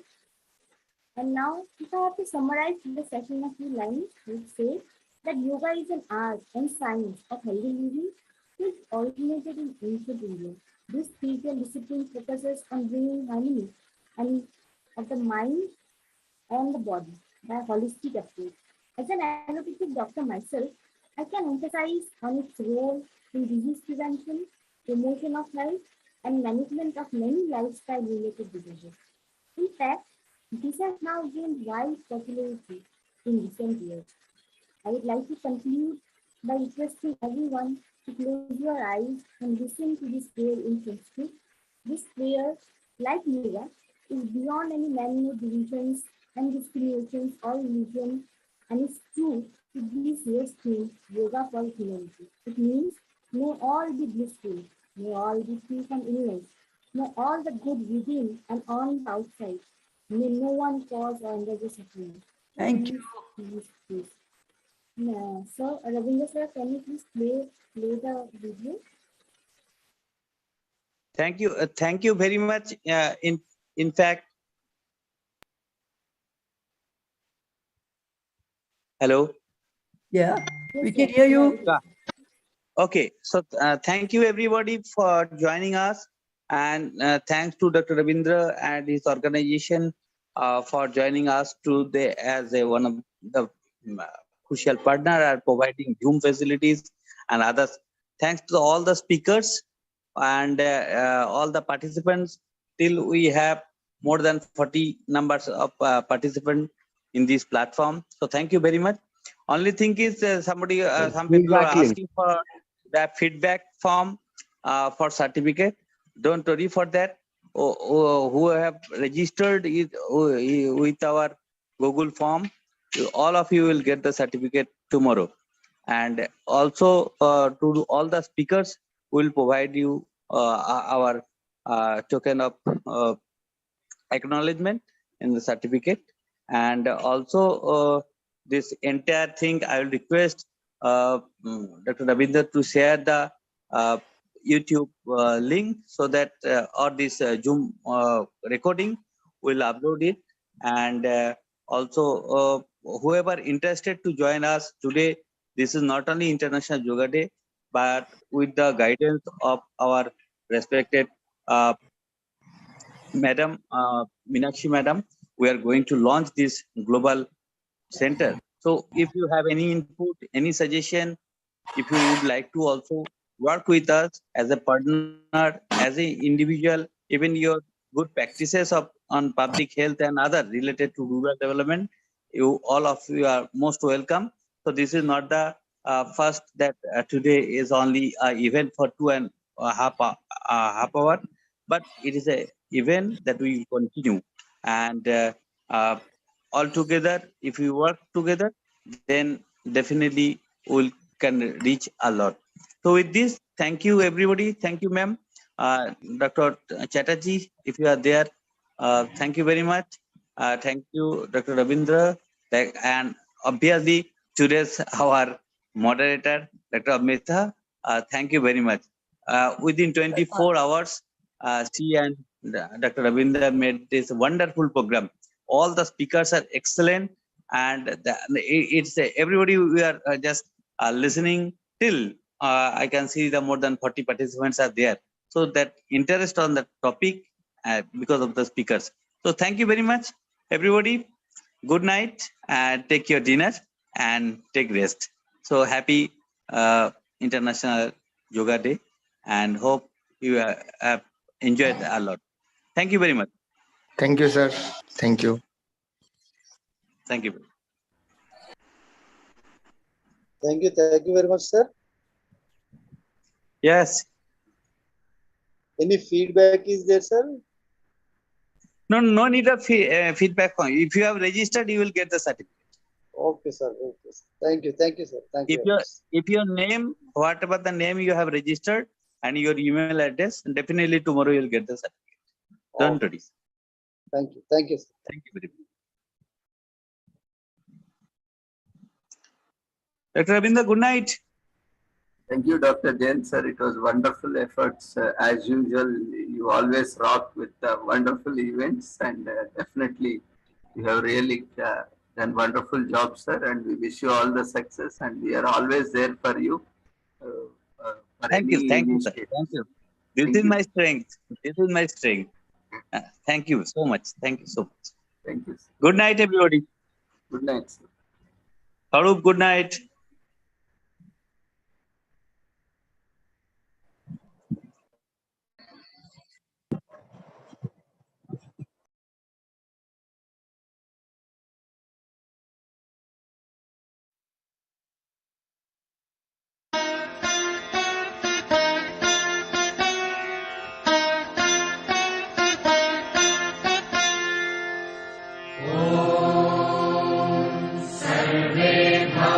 भवन्तु सुखिनः सर्वे सन्तु निरामयाः सर्वे भद्राणि पश्यन्तु मा कश्चित् दुःखभाग् भवेत्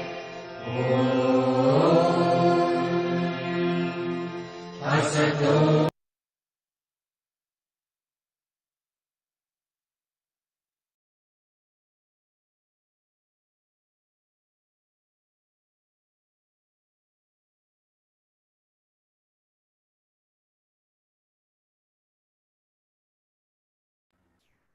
Thank you everyone for joining us. Certificates will be emailed to your email address, registered email address. See you all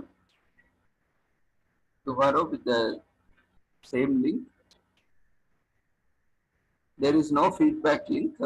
Certificates will be directly emailed as per your registration form details. It will be sent to your email.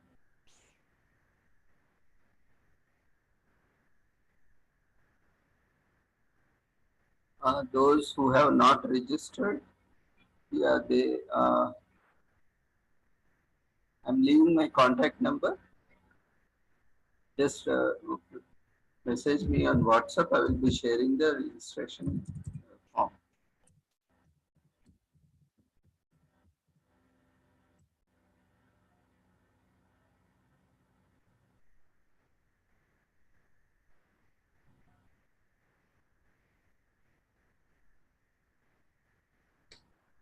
Thank you everyone for joining. See you all tomorrow at the same time.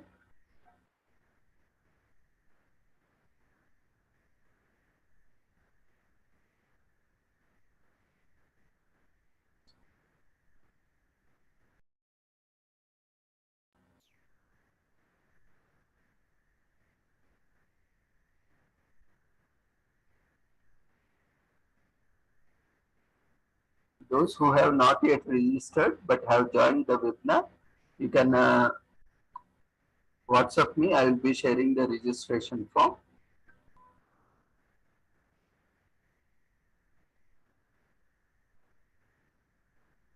Thank you everyone. See you all tomorrow at the same time with the same link.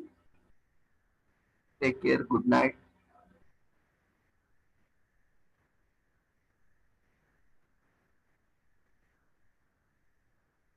Good night.